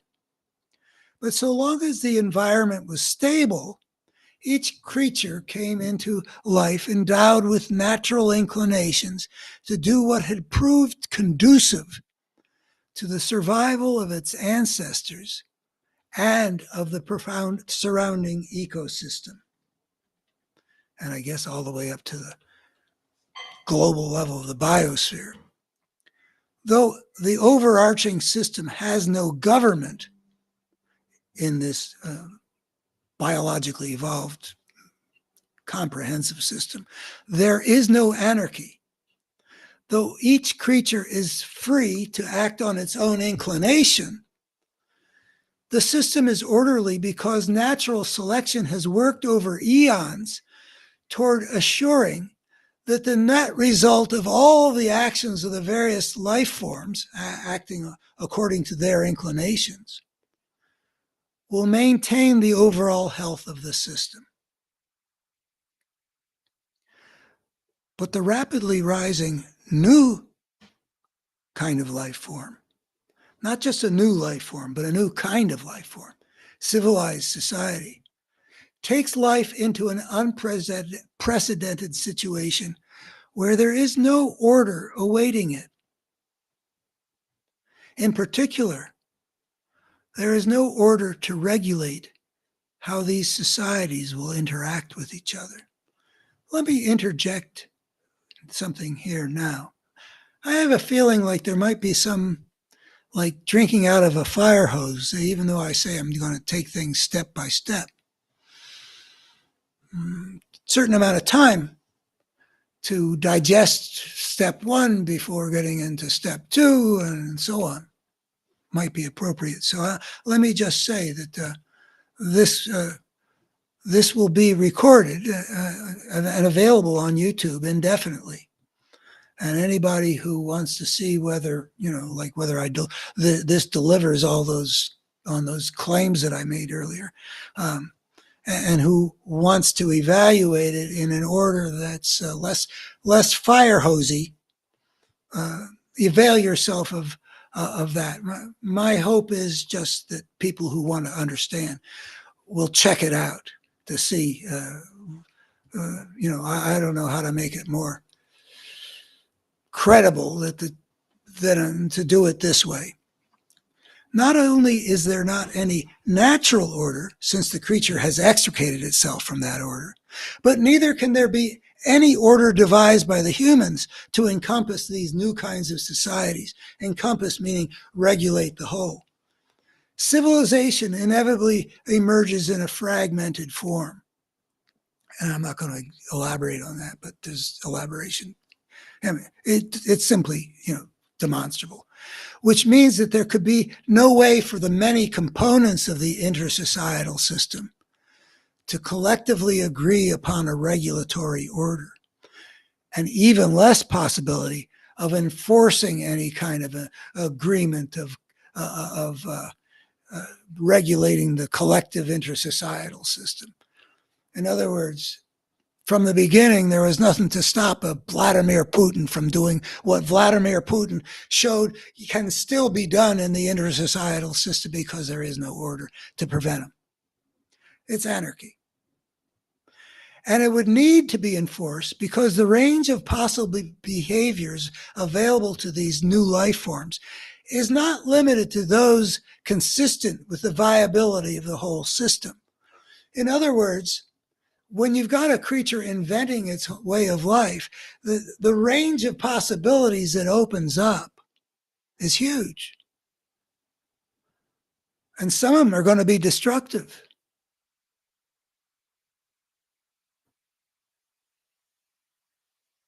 The range of potential behaviors of the various societies is indeed quite vast because of, one, the plasticity of the cultural animal.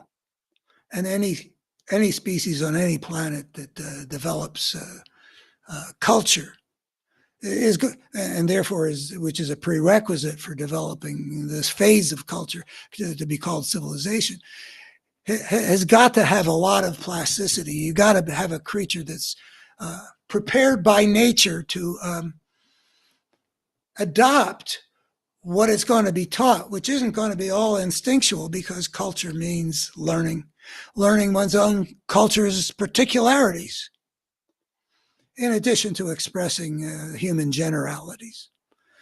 And two, the perpetually open-ended possibilities for cultural innovation. Once you open the door, what's to stop people from continuing to innovate? The creative people who can start inventing their own way of life are going to continue to invent things. And in that wide range of human and social possibilities, there will be some available ways of acting that could seriously damage the well-being of the whole overarching system of human civilized societies. So the situation into which this new kind of life form emerges presents a new kind of disorder, anarchy. Anarchy can be defined as a situation in which every actor, such as each society, can act in any way it chooses without those choices being regulated by any life-serving order. Before civilization, each creature was free in the sense that none of its impulses are prohibited, but it was a freedom without choice because each was contained within the confines of the nature shaped by biological evolution and the niche in which it had emerged to begin with. So it is an anarchic situation that civilized societies are compelled to interact within. And interact they inevitably will. And two bullet points on that inevitability. From the beginning, interaction will be unavoidable because in all 6 places here on Earth where civilization arose independently, the civilizing societies emerged in clusters. These civilizing societies were adjacent to one another. That's what clusters mean in the Nile River Delta or the Tigris Euphrates or any of the others. And with each society having the capacity to grow because of all these possibilities that have now opened up with that breakthrough, as they evolved over stretches of time through various stages of food production and political organization, they inevitably would interact with their neighbors. And so it remained throughout history. After all that consolidation that transpired through millennia of unregulated interaction, as various empires emerged in the ancient world. Again, every place that the civilization arose in its pristine form, meaning independently, not transplanted as a colony of some other civilization,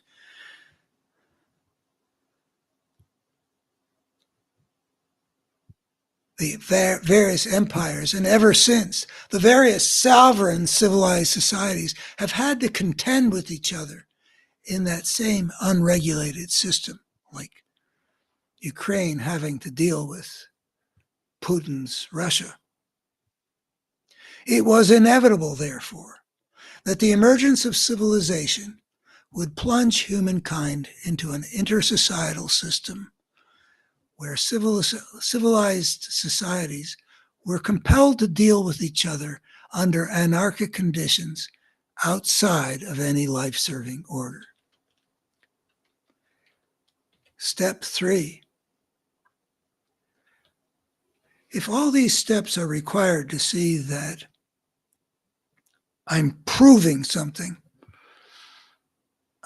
it's becoming evident to me that it is kind of demanding of the world to go through the steps. You know, when this idea hit me, I was on fire for, really on fire for several years, and led to an unpleasant experience at Yale, and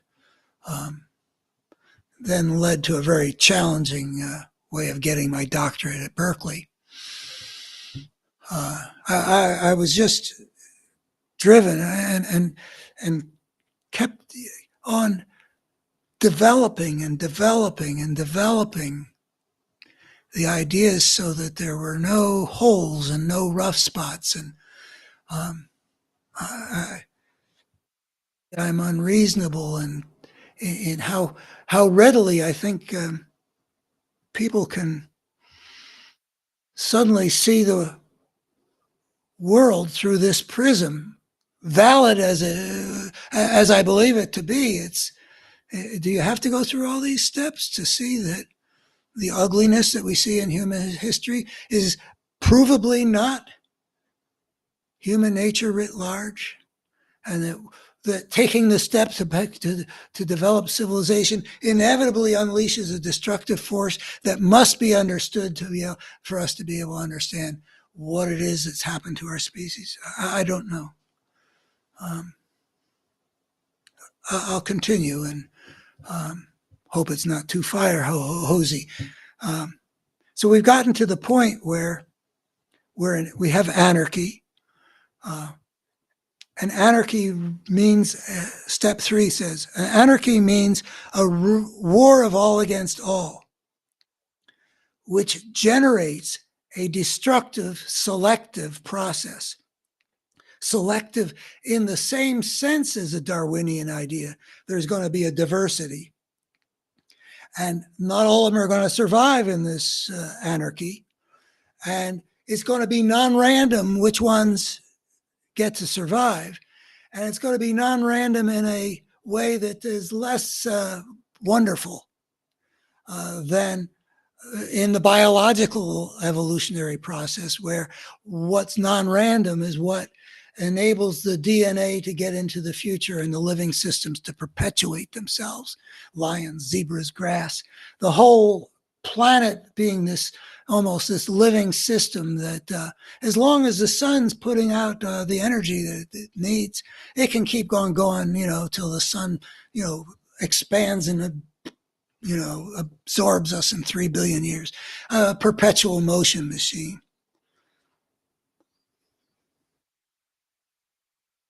Thomas Hobbes, the English philosopher, I've always leaned on for understanding, because I think he's right. The anarchy inevitably leads to a struggle for power. And I'm not sure how well he demonstrates it, but I think it is demonstrably true. And that struggle for power generates a war of all against all, because there's nothing to prevent any actor from doing whatever it sees fit to do.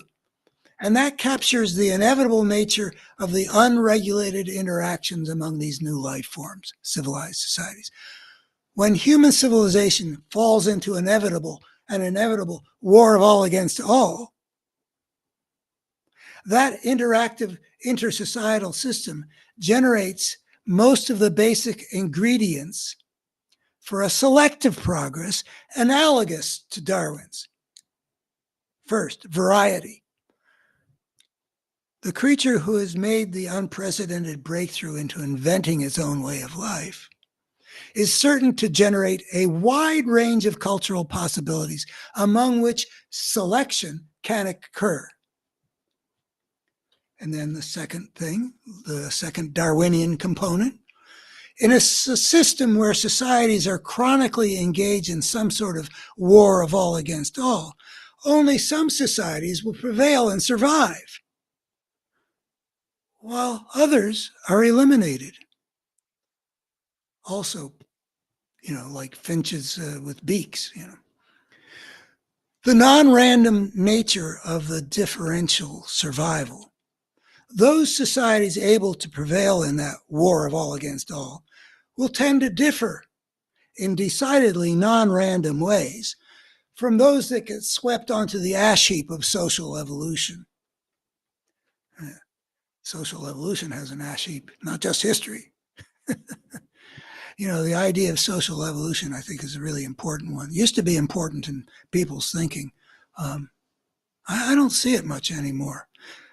This is a theory of social evolution. And it's a theory of social evolution because of what I just went through, which is if it parallels Darwin's ideas so well about variety, life and death, and non-random nature of what will survive and what will be eliminated,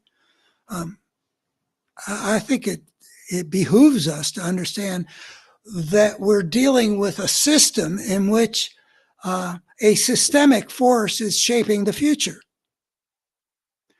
That's core to the idea that the ugliness we see in human history is not human nature writ large. Systemic forces are essential to understand. Darwin's ideas have to do with identifying that the existence of systemic forces that in an automatic, natural way determine what the future is going to be possessed by, non-random selection. But this is a different kind of a system where there's a war of all against all that is not being regulated by any life-serving system. I mean, you can get that in biological systems, like when you get an invasive species or something like that, like the chestnuts that I talked about before, but other things too, like introducing mammals, placental mammals of certain kinds on Australia. You can get a very destructive process. But eventually, and with life having billions of years, you get a lot of synergy and viability and well-regulated, overarching system. In the shaping of the new system, the issue of what will be life-serving hasn't played the same fundamental role as it did with the lion and the zebra and the grass. Accordingly, the criteria that anarchy selects for, that is, the cultural possibilities most conducive to prevailing in a war of all against all, are determined neither by the choice of the creatures, that's us, nor by the needs of the whole. The criteria, rather, are a function of the dynamics of the disordered system. One of the things that maybe is a separate idea that warrants my trying to convey as a separate thing, but it's essential to everything that I've got to say, really, is that the whole cannot be understood simply as the sum of its parts, that there is such a thing as systemic dynamics that have properties that are independent of the components of the system. And I use, to make that point, I use the idea of trampling. I use a famous fire in a New York nightclub in the 1920s, and I really should study. If I'm going to talk about it, I should study it again and make sure I got my details right. But anyway, people got trampled to death. A lot of people got trampled to death. And you could describe the situation, the building, the fire, the way the doors opened in instead of out and stuff like that. And you can say that the system within which they were interacting determined that certain kinds of things are going to happen. I mean, these are not a group of people that have done fire drills, like kids in a school. That's one of the things I talk about. You transform the system into one where the kids behave, in an unpanicked way. But, if you don't have people already knowing what to do and you have fire, you can't. First Amendment says you can't shout fire in a crowded theater, not because there's anything wrong with the people who are crowding the theater, but because the systemic dynamic of such a building and such a crowd and somebody calling out that there's fire in that crowded theater, the systemic dynamic turns people who are not into tramplers, who are not by nature tramplers, but it turns people into a situation where they're going to be the trampled and the trampling, which really actually at some levels hate the sin and love the sinner. I mean, even the tramplers in that image are people you can empathize with. They don't want to burn to death. But anyway, the criteria of selection are a function of the dynamics of the disordered system, whether it be tramplers or civilized societies engaged in a war of all against all. In our times, we have witnessed, for example, in Lebanon in the late 70s and early 80s, and then again in Somalia in the 1990s, what an anarchic situation elevates to a position of dominance. What we have seen is that the qualities that rise to power under circumstances of anarchy are those of the warlord or the gangster. No surprise there. The spirit of the warlord or gangster is just what one would expect to prevail in a war of all against all. And we've all seen The Godfather. And in the earliest full-blown civilizations, where a cruel few enslaved the oppressed many, it was indeed that spirit, the spirit of the gangster, that played a disproportionate role in shaping the civilized world.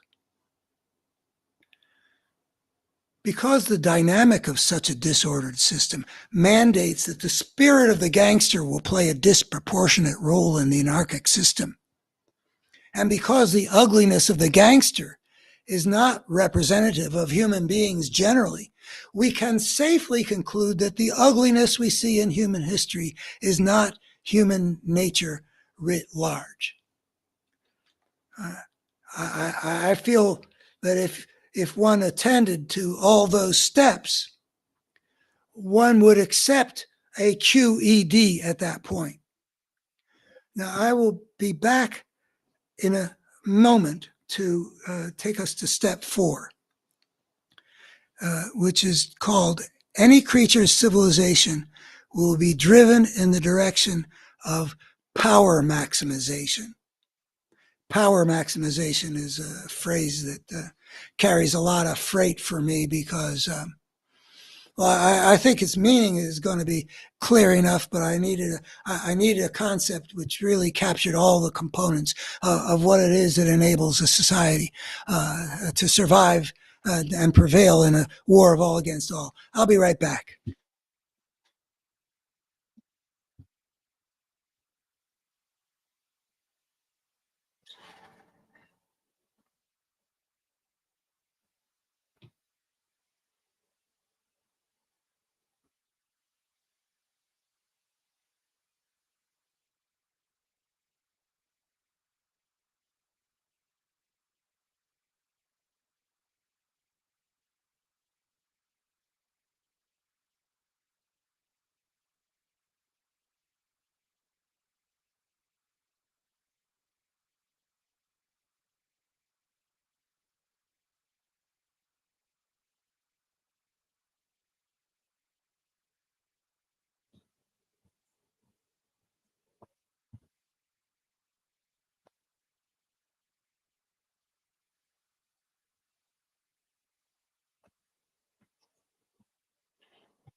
I'm back.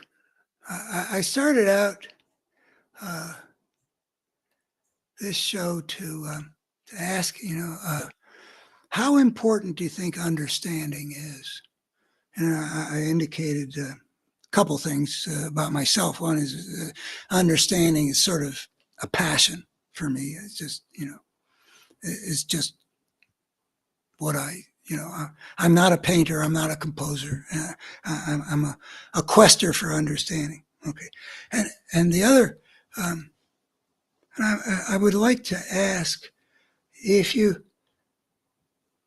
if there were an understanding that really held water, that showed a couple of things that we just been through, like that we should understand that we're better creatures than we thought we were, and that we should understand that just the process of making that unprecedented, fateful step onto the path of civilization made it inevitable that we would unleash a destructive process that selects for the ways of power and gives the spirit of the gangster a disproportionate say, and is not a function of our nature as creatures. If all that were become part of the way we understood ourselves, this is not us, this ugliness, and there's a social evolutionary force that needs to be brought under control. If all that could be shown to be true, do you think that would be important to understand? Do you think that would have an impact on the way we're conducting ourselves on this planet as America struggles to preserve its democracy against the force of fascism, and human civilization itself is struggling to bring our destructive forces under control before we destroy ourselves in a nuclear holocaust, or by bringing the whole system of life on Earth down on our heads, which includes the climate system? Do you think that would matter if we understood what forces are at work, that our civilization has been substantially out of control from the beginning, inevitably, and what it is that needs to be brought under control for us to get the kind of world we want? Do you think it would matter? Well, I do, and that's what drives me. So I will go on. We've gotten to the point where we've got an inevitable selective process, a systemic dynamic. What is conducive to prevailing in a war of all against all might be summed up as the ways of power. And those sociopathic pathologies we might associate with the gangster or warlord, including especially the willingness to do whatever it takes to gain power, are but one aspect of those ways. In other words, there's a selection to give the disproportionate role to the spirit of the gangster. But there's a lot of other ways of talking about what's selected for when you're selecting for whatever is likely to prevail in a war of all against all. The power, the power of a civilized society, that is, its ability to survive the war of all against all. So I define power as, the ability to survive in the war, is a function of virtually all aspects of its society. Its political system, its means of production, its values and beliefs, its technology, the way it socializes its young, etc. And if you're wondering why my dissertation was 1,600 pages and why that's got a long bibliography of scholarly and other sources, and its 333 fairly densely argued pieces, it's got to do with trying to show some of the main ways in which the selection for power is revealed, demonstrated in how civilized societies changed, from the beginnings of gardening and herding all the way through to the emergence of agricultural societies and empires and into the Industrial Revolution and such. The selective process has driven the evolution of civilization, has gradually sifted through the possibilities in all those dimensions. And over time, generations, centuries, millennia, has left standing only those cultural options that adequately maximize the society's competitive power. Thus, the inevitable selection for what helps a society to prevail in a war of all against all shapes the human future in a comprehensive way, selecting for economic and technological and political and psychological and sociological and cultural, all kinds of things that can have an impact. When the rubber hits the road, are you going to win or lose? It's, I concede, like an NCAA tournament where the entries quickly get winnowed down to the last team standing. Rather, it unfolds over time in fits and starts, over the centuries, over the millennia. The selection for the ways of power will determine which, among the wide range of cultural possibilities civilizing and civilized peoples will generate, will be chosen by the system to be the shape of the human future. And that's what I mean about civilization has been out of control. People have had inputs, people have made choices, but the trample or be trampled kind of situation has narrowed which choices are viable. So I have a series of little bullet points to illustrate what the selection for the ways of power might look like. Not in an NCAA tournament, but given the time that there has been, where there have been waves of cultural evolution, and at the big levels and at the small levels, big levels like the emergence of agricultural, full-scale political empires displacing what had been hunting-gathering bands, and then the archaic world being overrun by the industrializing powers of an imperialistic Europe.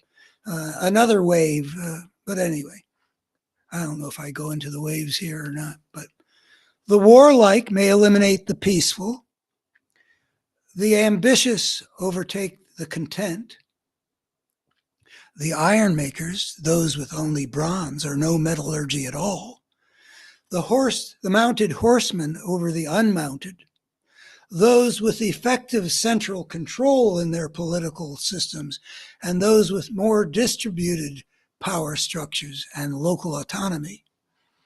There are advantages to central control if you're at war with your environment, your human environment, the other societies. Those driven by a harsh work ethic over those oriented toward the enjoyment of life. I would plug in here some of the Weber's Protestant ethic and the spirit of capitalism. What gets selected for? What is powerful?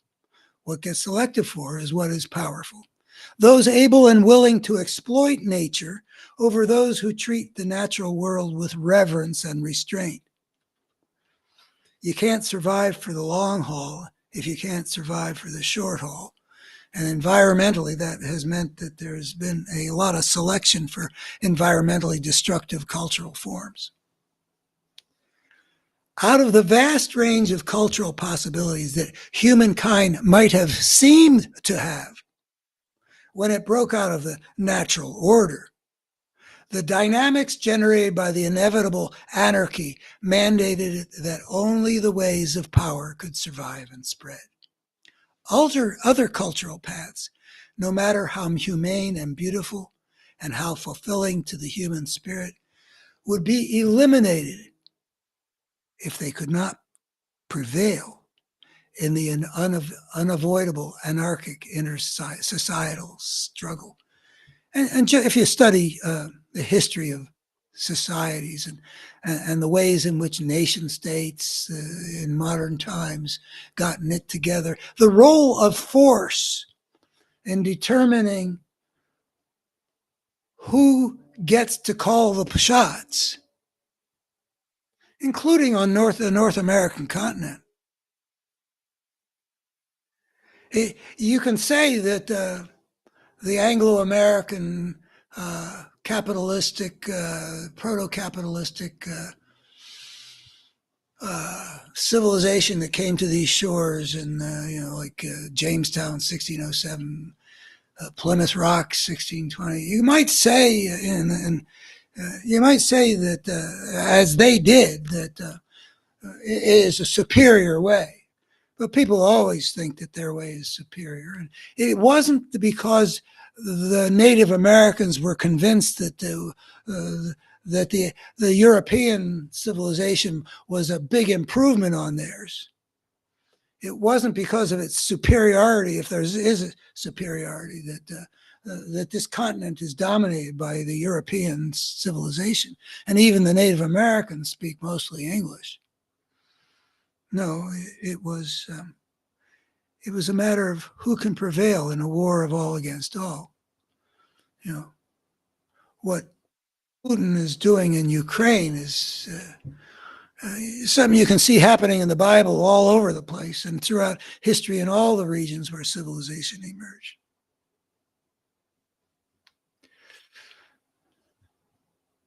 This puts the breakthrough into civilization a new and tragic light. And I use the word tragic as one whose first book, written as a 20-year-old, as an undergraduate at Harvard, working under Robert Bellah and Erik Erikson, I wrote a book about the psychology of heroic tragedy. And tragedy is about one of the components of tragedy is that the undoing of the hero and the most heroic qualities of the hero are different sides of the same coin. Our tragic heroic quality has to do with our having this unprecedented gift of a creative intelligence beyond anything previously seen on this planet. Because of that unprecedented gift, we were able to take an unprecedented step. And because of that unprecedented step, we have faced a very painful, inevitable social evolutionary process, which has been traumatic, in which we have had really no chance at the outset to bring destructive forces under control. And it's not clear we're going to succeed at it now. When I think that we at least conceivably do have it now, because we're talking about the overarching system of civilization, which was inevitably going to be anarchic. And in recent generations and even a few centuries, the fragmented nature of the intersocietal system has been diminished, and there are globalizing aspects which make it possible to bring that social evolutionary force under control. But that new and tragic light about the breakthrough into civilization, what at first appears to be a creature's breakthrough into a new kind of freedom to invent its own way of life, turns out to be transmuted into an inevitable new kind of bondage, an inevitable plunge into the reign of power, not of human choice, but of the selection for power. And I illustrate that with step 5, which says that the ways of power spread like a contaminant. And here's where we get to the thing that I call the parable of the tribes. It ain't much of a parable, but it's a way of visualizing an essential part of the problem. And I like calling it a parable because when I saw this thing, it was not an intellectual idea. It was a spiritual vision. The human story represents this thing in which the good and the evil, the constructive and the destructive, the fulfillment of human beings and the injury and traumatization of human beings, the striving for wholeness in the midst of a system in which the force of brokenness inevitably got released. All this was spiritually very meaningful to me. It gave me a different sense of the human story and made me less caught up in the immediate question of will things go well or ill? Here's the handle on it that we need to get. All right, so here's the parable, and I use the word parable because to capture in some way that this was a spiritual truth that, as I experienced it, something that was shown to me, as you may recall, I said, something that was inexplicable in my rational, evidence-based ways of understanding things. I felt like something had been revealed to me. Okay. Don't let that get in the way if you think there's no such thing. I mean, it's just a fact that that's how I experienced it. But it holds water as it's been laid out here in these steps. I think it holds water. I never see a substantial hole in it. Imagine a group of tribes living within reach of each other. If every one of them were to choose to live and let live, then all could live in peace, free to pursue their own cultural preferences. But that happy freedom is lost even if all but one of the society chooses peace, and that one is bent upon predation and expansion. And this is just a model to show the inevitable spread of the ways of power. It's not to say, oh, it's all because of some bad guy. Consider the four possible outcomes for the other societies. The one that imperialistic and the rest, that let's say 19 others in the system within reach of each other that wanted to live in peace, but are living. They are confronting just one society driven by the spirit of the gangster who threatens his neighbors with his imperialistic ambitions. Here are the alternatives. In one outcome, the neighbor of the power-seeking society is conquered and exterminated, its lands brought into the newly growing empire. History's full of that. Another is also conquered, but the conqueror, rather than killing the vanquished, incorporates them, perhaps as slaves, and changes the culture of the vanquished to better serve the empire builder's needs, and absorbs their territory. That, too, is all over the history of civilization. A third, seeing what is being done to its neighbors, intimidated by the power of this growing empire, decides to flee, running off to some remote place, like the jungle or the mountains or the desert, out of reach of that expanding power, out of that initial system of societies interacting, to maintain their autonomy. Meanwhile, that group's vacated territory is also taken over by that one society that thirsted for more power. So again, the ways of power get spread. The fourth option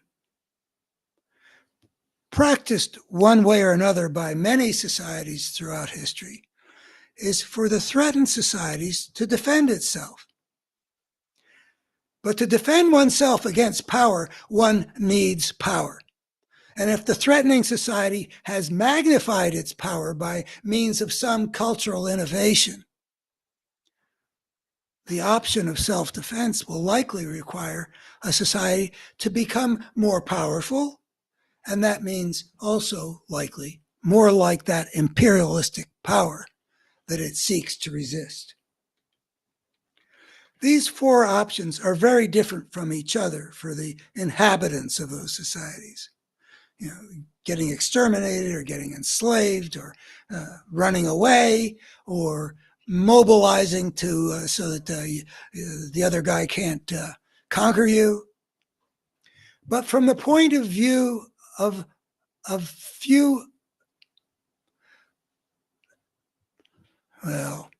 the point of view of the evolution of civilization as a whole, what is notable that in every instance, the ways of power are spread throughout the human civilizational system. What started out as this little contaminant on the side inevitably spreads till it encompasses the whole system. Over time, power acts like a contaminant. Even if the ways of power start as but a speck in the larger intersocietal system, even if at the outset more humane values are prevalent, it is the ways of power maximization that irresistibly spread to infect the whole.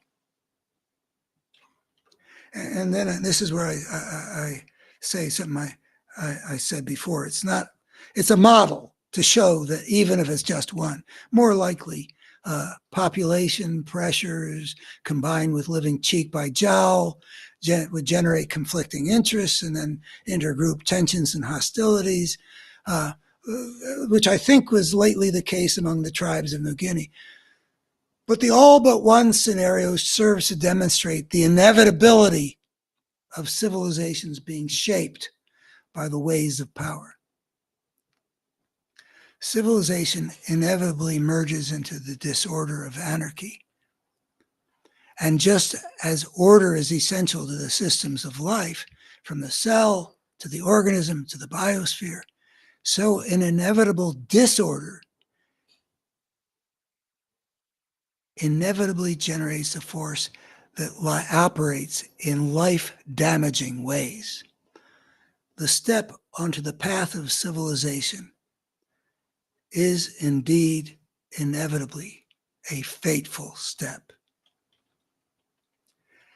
And the last step sort of expands on what I said about any creature on any planet. It may seem counterintuitive, but the inevitability of this dynamic means that the nature of the creature that has embarked on the path of civilization will be fairly irrelevant to the overall direction of its civilization's evolution, at least until that destructive force is brought under control, I might add there. The selective process will inevitably choose whatever serves to maximize power among the options that get presented in this intersocietal system, where there's a war of all against all, and only those that prevail get to survive, have their ways spread. And inevitably, a civilization-creating animal will supply pretty much whatever power needs.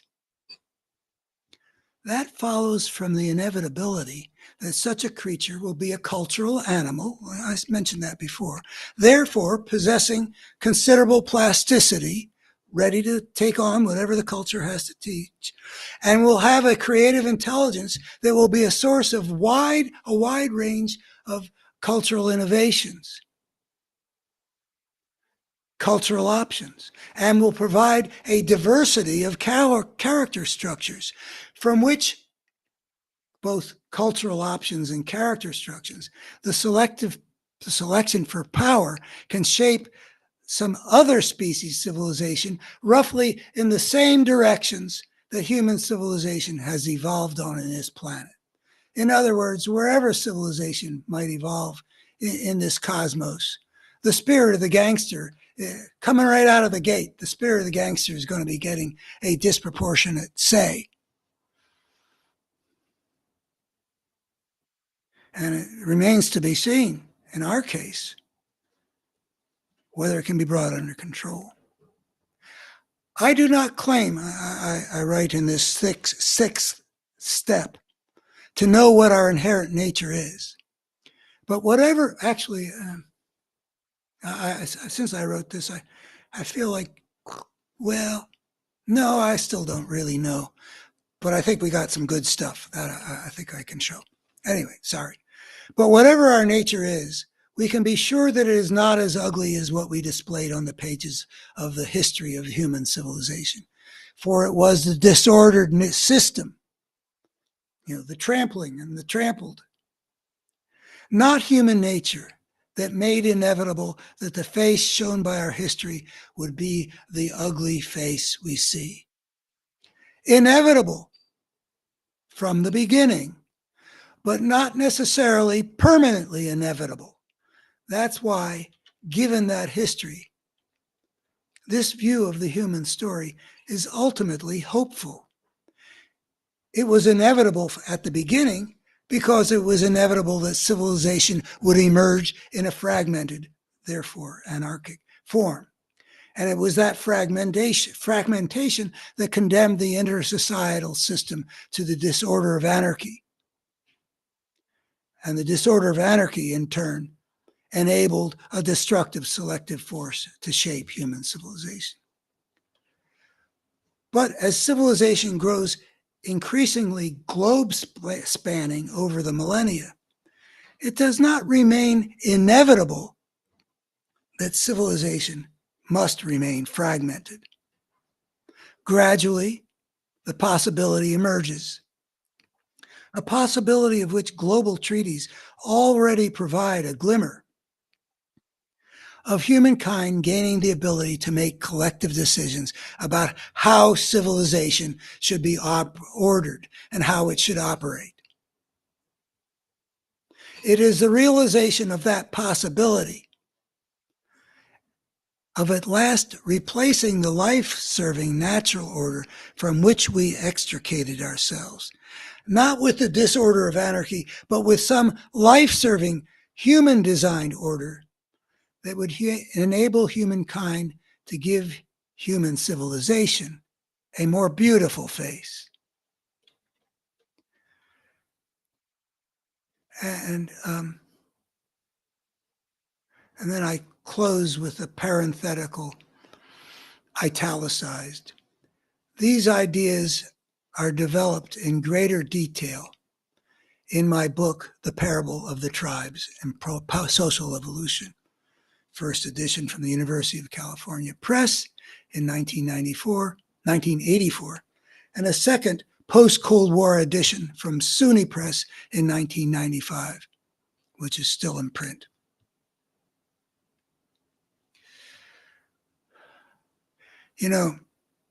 One of the things that I struggle with, and when it comes to the mission that I'm on, to get that idea out, because as I've described it as sort of foundational.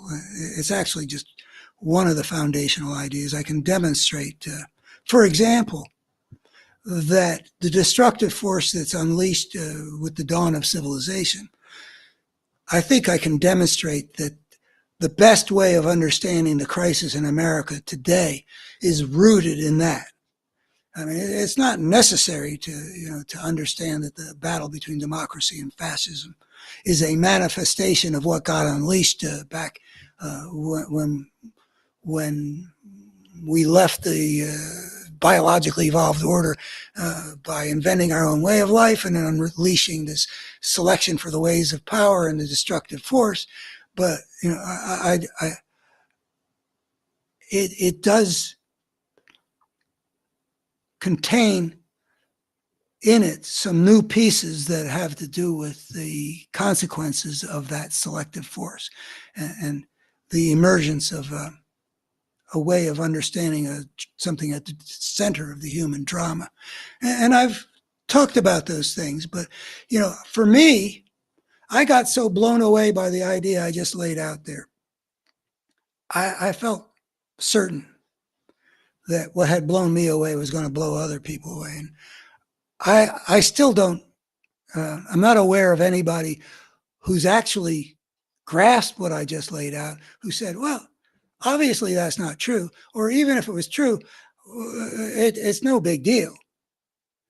But for whatever set of reasons, and this is another thing I don't understand, something got out there, made bold assertions that that if they were true, I think I could demonstrate that if this illuminated everything I think it illuminates, that would have huge ramifications for our understanding of our situation as a species. I mean, really huge. That's what I see, and it's an embarrassing position to be in, but that's what I see. And I would think that would have thought, I mean, I grew up believing that if you lay out something, when it gets out there and the thinking world is, sort of compelled to take a look at it, I get prizes or it featured in, anyway, it got out there. I would have thought that the thinking world would think that they either got to find a way of saying, well, this guy's making bold claims about this and that, but here's why it's not true and we can ignore it. Or they could say, gee, this guy proves something that's really illuminating of the human story. It puts a lot of things in an importantly different light, like he says, and then it gets out there and it has that beneficial impact of helping us understand why things have been this way and why we're capable of more. Yeah, you would think. Or if it wasn't easy to determine, do we reject this thing because it's got some hole in it, or do we accept this thing because it really holds water? That you would struggle with it. But what I've faced is something I don't understand, and I've talked about in previous videos. Because I've had 30 couple years to contemplate. How is it that something I feel has been compellingly argued that got out there is basically being simply ignored? And I've had thoughts, but it's another one of those things like, how did the good people that I talk with out here in the Shenandoah Valley in the 1990s who get put into a state of consciousness where they believe things that are manifestly unbelievable? Though they're intelligent, I know that from my conversation. I mean, there are a lot of things I don't understand, but I feel like this, the centrality of there being a big piece here that is not necessarily the only big truth out there, but a big enough truth that is true enough that it would really benefit us, people to absorb it into our perspective so that we could see where we are. There's another piece in that fateful step called the fate of human civilization, in which I don't really build much on the parable of tribes, but we are really facing an enormous challenge, which everything is at stake right now as a species. And we don't act like we see the forces at work very clearly, or the challenges that we face very clearly. So if it was such a big deal, well, I mean, how did it ever get to be ignored, even by the thinking world? The kind of people who get trained and get advanced degrees because they develop the skill of tackling some system of thought, some argumentation that that thinking people do, and then people who are more casually inclined, who might read a book like *Sapiens* by that Israeli guy Harari. As far as I can tell, he doesn't really put anything in an importantly different light, but people are interested in taking a look at some picture here, and but I'm not aware that it has any particular beneficial impact. I would have thought that what I'm putting out could have maybe caught on like Harari. But no, I'm not even in Harari's bibliography, um, which is not atypical of how this idea disappeared from the world. And so one of the things, since I feel, at the age of 78, don't have a lot of time to continue to fight for what I think could help save things that I really, really, really care about, like American democracy, but bigger, life on Earth being healthy and human beings having their needs met in a future that will go on in the long haul rather than destroy the planet. I just feel like I got to do whatever I can do. And one of the issues that I've faced is, does it make sense for me to make bold claims? My fear is that if I didn't make bold claims, if I didn't say, here's a big deal, that nobody would check it out. I mean, there's no evidence that there's a big market out there just sort of clamoring, can't somebody make sense of this human story? No, I don't see any sign of that. So how do I get any attention? Not that I've solved that problem, mind you, but what I decided after wrestling with it is that I got to make bold claims. Not bolder than what I believe to be true, mind you, but bold enough so that if people can think, well, maybe there's something to it, and if there were something to it, I would want to incorporate that into my understanding. I think that's the only way I got a chance. Not that there's a whole lot of evidence that by making these bold claims like I do, that people are going to, oh, well, if there's some reasons, if it might be true, I'd want to know. But that's still what I do. But the reason I don't like it is that, I put myself at risk of being seen in a way I don't want to be seen. I've been exposed in my life to people who made grandiose claims. Hell, we've all been exposed to a guy that says, "Oh, I alone can do it," and who thinks he knows better than the lawyers and the scientists, and inject bleach. And I mean, we've seen what pathological narcissism looks like, and it's ugly. I don't want to be seen in that ugly way, but on the other hand, I don't want to let the fear of being seen that way get in the way of my saying what I simply feel that I know to be true. I mean, I've looked at it again and again and again, and I just don't see it otherwise. I think it does hold water. I think it does put some important things in a very different light that would have serious implications for how we went about trying to save the things that we really care about in a world where they're heavily threatened right now. It's not like things are okay. It's not like things are okay when we've got the possibility of losing American democracy. It's not like things are okay when we've got the possibility that appears of confrontation between big powers with big nuclear arsenals, either over Ukraine or, Putin invading NATO countries, or China trying to take Taiwan by force after the United States has sort of relinquished its ambiguity about we would come to their defense. It's not okay whether we blow ourselves up. So anyway, I do what makes me uncomfortable, and I make the bold claims I believe are true. And there are actually some claims that I don't make because they are too bold. Um, if you will check out what I've put together, I think you will find something that is a more complete integrative vision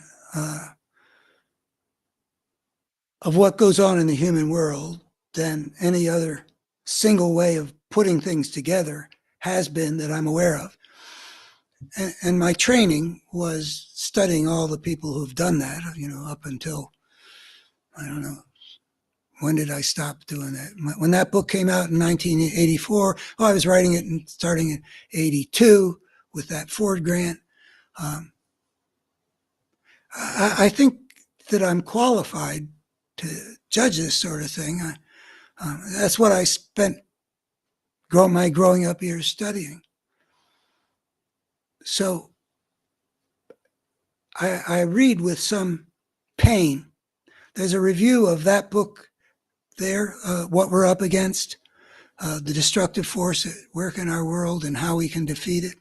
And somebody who actually thought that what we're up against had a lot of important things to say. And it is the whole picture from, it's one of the efforts I've made to present the whole picture, including the rise of fascism in America and how that fits into the whole human story. So this person actually had some regard for what I'd put together, but found me self-important. Oh, I understand that. Like I said, we've seen that stable brain being self-important in a lot of ugly ways. But if I see what I see about this better human story,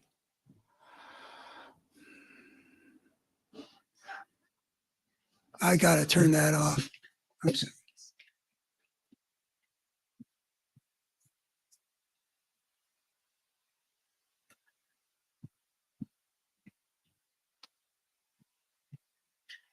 If I see what I see and believe what I believe about what I can do to maximize the chance that this integrative vision of the human story will get out there in the civilization well enough, far enough to have a beneficial impact. Now, on that beneficial impact, I feel like there's a lot less certainty. But I guess what's uncertain is whether it be a trivial beneficial impact or a less trivial beneficial impact. I actually think that it would, if it became as widespread as, say, the ideas of Marx and Freud did in previous generations, they've subsided, and nothing's taken its place, by the way, which is, I think, quite remarkable. We don't have a integrative vision of the human story coming from much of any angle that I can see. I'm not aware of there being, like competition for this thing, but the lack of that, I think, because I think understanding is important. The lack of it is no small thing. If we just deal with it in terms of, like we've got Donald Trump and, the Republican Party has become subservient and whatever the word, sycophantic of this one guy. And, the problem is a lot bigger than that. And it would behoove us to see the problem as it is, in which this one guy is an important player. But he was a symptom before he was the one who advanced fascism.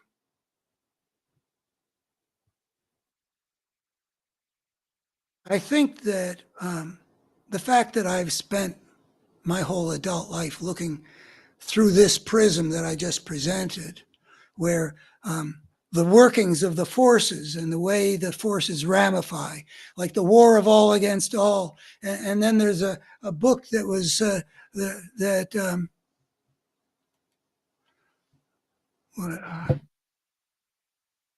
There was a book that pursued that further to look at the consequences on human beings of the terrible fate that we exposed ourselves to because of the parable of tribes. We got traumatized quite predictably, and a lot of brokenness got started moving through the system. And I left that idea of the brokenness begetting the brokenness. I don't remember how clear I was, but it's in there. But it was only later that I saw that you could use that to become sensitized to the larger play of forces of brokenness and of wholeness in the human world, and eventually come to the point where you can see that there's a drama here that connects with what we see happening in America in these times.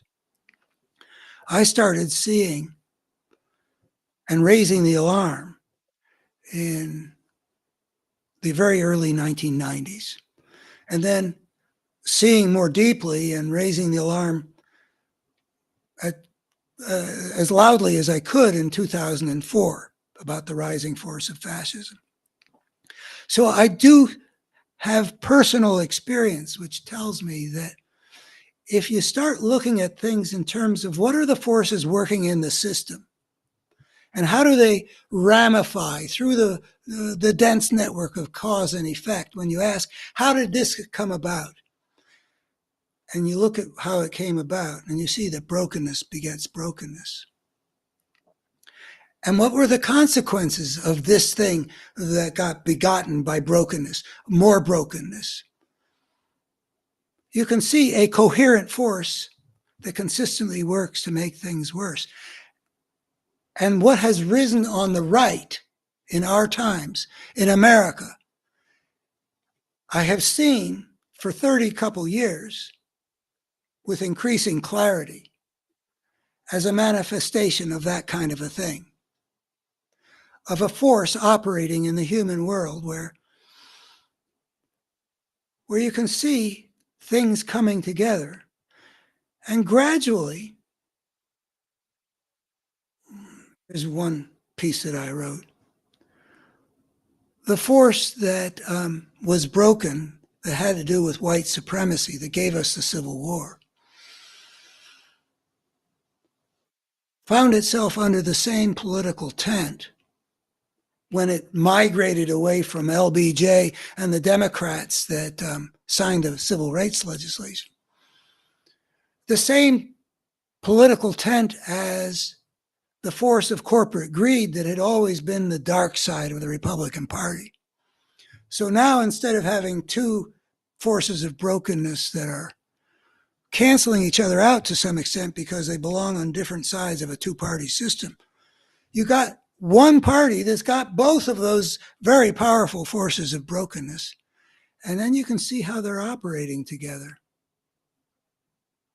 along with some other components of American brokenness, represented by, for example, Franklin Graham or Falwell Jr. down in Liberty University, and a guy like Donald Trump, and you see a lot of things coming together, and you see how through alliances you can create something that looks like a coherent force. And when you look at what they do and say, and nothing they do makes anything better, and everything they do and everything they say makes things worse, you get to see that there is a coherent force here. And I saw it and raised the alarm because that's how I was looking at things, which is why I think understanding really does matter. And this idea that I've presented today, that I said, the idea that should change your understanding of the story of our species, is how that force got unleashed. Unleashed a force of brokenness. And that through brokenness begetting brokenness, and then seeing also certain kinds of brokenness on the other political side, the liberal side, the democratic side, with which I am completely allied when it's something so evil that's arising on the right. How that somehow failed to make the connections intellectually, for starters, and in terms of moral and spiritual passions, that didn't fight the fight that needed to be fought when the fight needed to be fought. I mean, we've been a lot like the UK was when Churchill was saying there is a danger arising, and Baldwin and Chamberlain were whistling past the graveyard. Almost lost the whole ball game to the Nazis because they waited so long. Anyway, we got systemic problems, and if you go to abetterhumanstory.org, you can see that I've been grappling for decades to understand the forces at work in the American system, as well as the human world more broadly, and that saw that something was rising that needed to be fought. One of those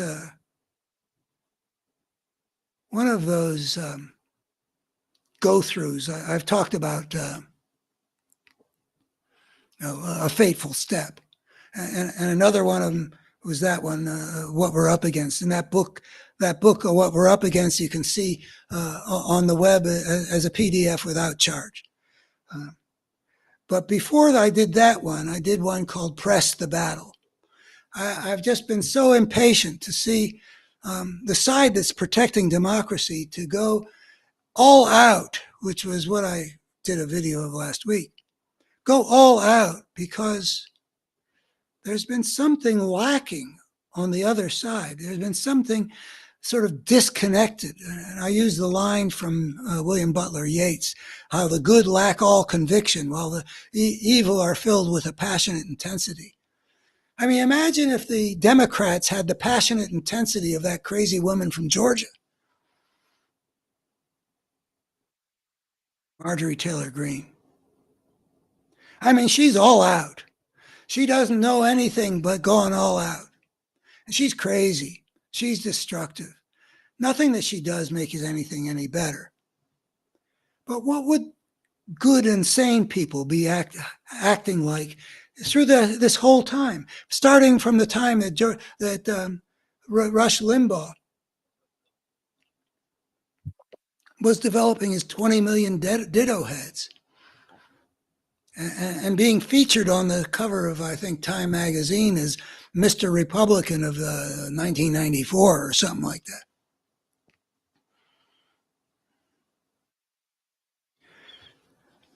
I don't know what would work.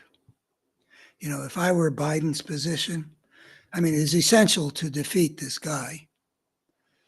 It is unthinkable that this man, after everything he's shown and done, could possibly be elected by the American people to be president. I believe that a lot more moral and spiritual passion than has been easy for the liberal world and the Democratic Party to manifest would be beneficial for awakening the American people. So there's brokenness of different kinds on the different side. In a sense, part of the brokenness can be conceived of in terms of polarization, where one side represents this and the other side is the opposite. And neither one of them is what it should be. Now, in this case of polarization, it's not like around, do we love Trump or do we hate Trump? I mean, that's a form of polarization. But the way I put it when I was running for Congress was, we've got one side, the Republican side. This is 2011, 2012. It was already really true. The Republican Party was making a fight over everything, even though it was obvious that the nation needed for the two sides to cooperate in whatever ways they could to achieve the things that would be that they could agree would be good for the nation. Of course, they were doing that. They were so broken already that they had decided that making Barack Obama fail, even before he took office, making his failure their priority. They actually said that. And this was at a time when the nation was in the grip of the whole world was on the abyss of an economic catastrophe, a financial crisis, beyond recession. They wanted him to fail. That would be enough for people who are understanding what they're seeing and hearing to know this is not an okay force here that's governing the right already.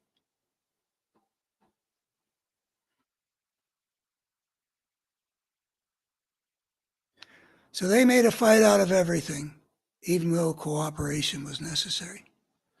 And then on the other side, first of all, there was Obama, who was being assailed by people who had made themselves his enemy, and he seemed to be completely oblivious to the fact that they were behaving like his enemies, or either that or completely clueless about how do you deal with an enemy who's attacking the things that you were elected to serve and protect.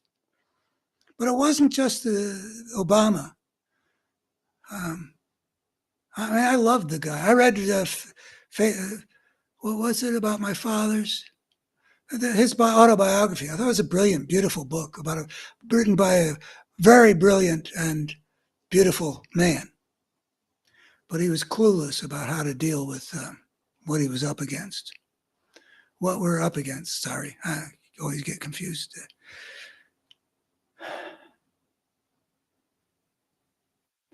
We need to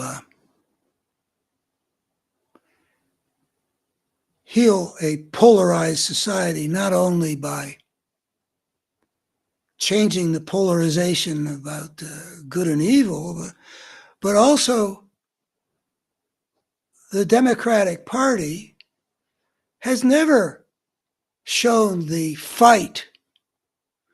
They didn't, while the Republicans were making a fight over everything, the Democrats seemed to be unwilling to make a fight over anything, even when making a fight was what the country really obviously needed from them.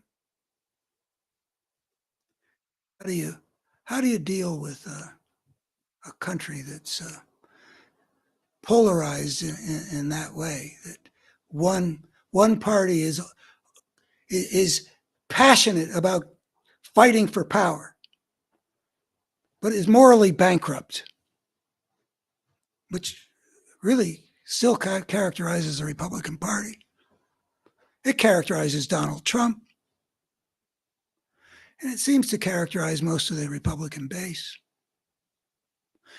And polarized into that, and a party that is just the opposite. It has noble moral purposes. It wants to do the good thing. It wants democracies to survive. It wants to treat the pandemic so that fewer people die. It wants to create justice. It wants the rule of law. All the good things. But it does not rise with the passion, the all-out Marjorie Taylor Greene, Donald Trump level of going all out there. The good lack all conviction, while the evil are filled with a passionate intensity. That's not a good recipe for a society.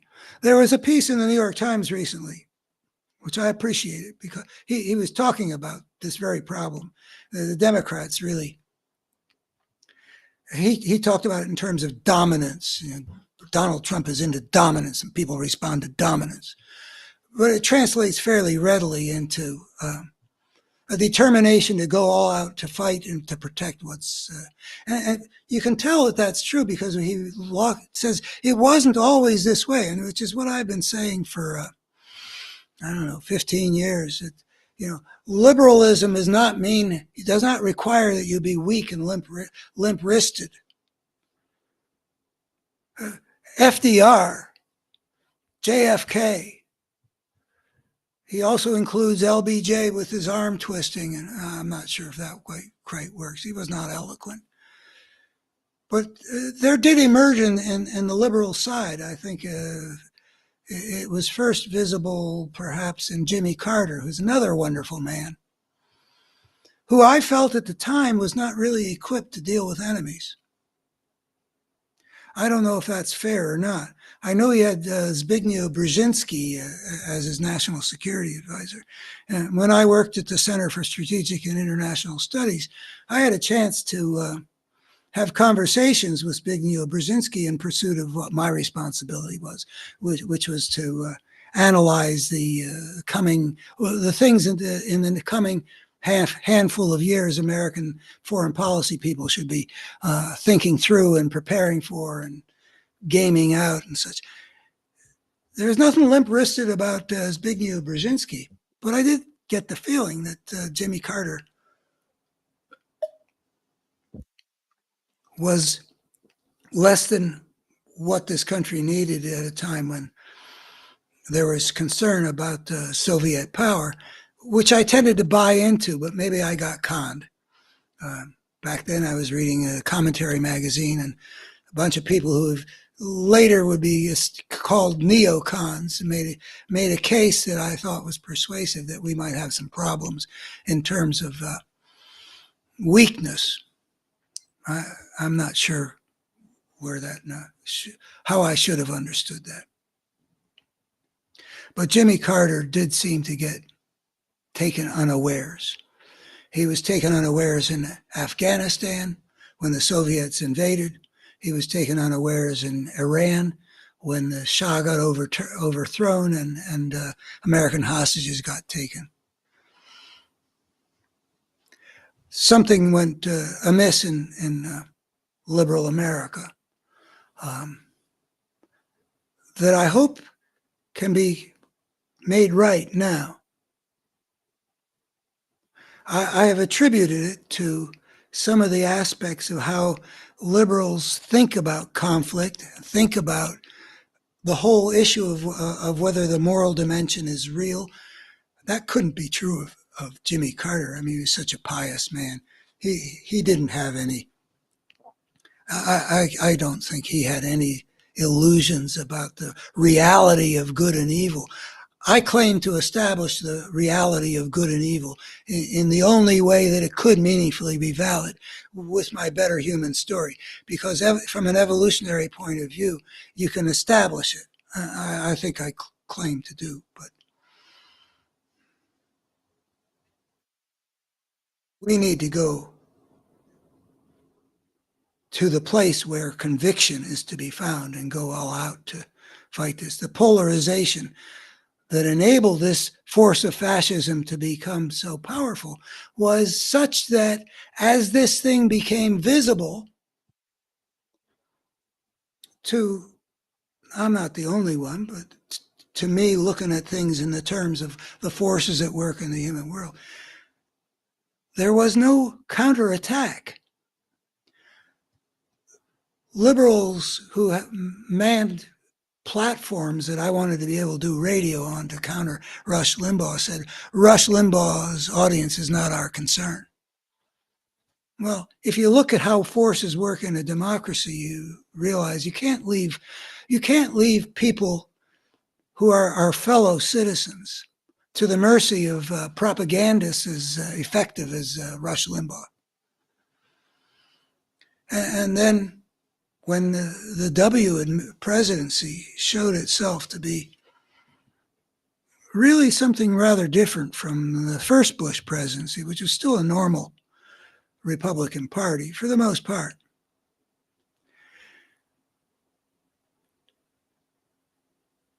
And we get things like torture and torture memos and lying us into a war and things like that. And then 10 years later, you still got Democrats talking about my friends across the aisle. you got to be able to understand the difference between friends and, in a hate the sin, love the sinner sense, enemies. They're not friends as long as they are acting in a way that is going to be destructive of the things that are important. You got to fight them. And if they're going all out, you got to match their intensity and their determination to win. And that has been lacking. It was lacking in Obama. It was lacking in John Kerry.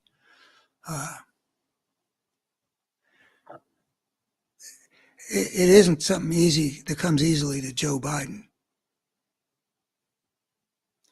And it's something that I think we need right now. So I would say that among the pieces that I'm offering in this integrated picture is a way of seeing that what we're up against is what it is, both in terms of its origins and in terms of how it plays on a picture of human reality in which concepts like good and evil, defined as coherent forces that consistently work to make things either more whole or more or broken, and how those forces operate.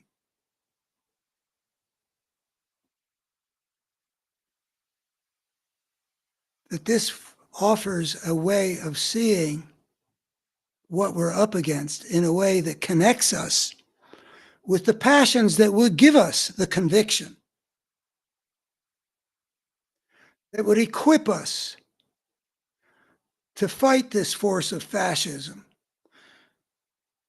and to fight the destructive forces that threaten the survival of human civilization and bring them under control with the intensity and the clarity of understanding that we need. That's what it looks like to me that I'm offering here. And my request is simply that everybody who would want to know if have that understanding, if those claims were valid, would go check it out. I've never had anybody come back, like I said, and said, it wasn't what you said. But I haven't had a lot of people go and check it out either. So there you have it. So maybe I could either quit now. I've certainly been working long enough. Yeah, I'll leave this thing about judicial ethics. I'll leave that to be either something freestanding I do later today.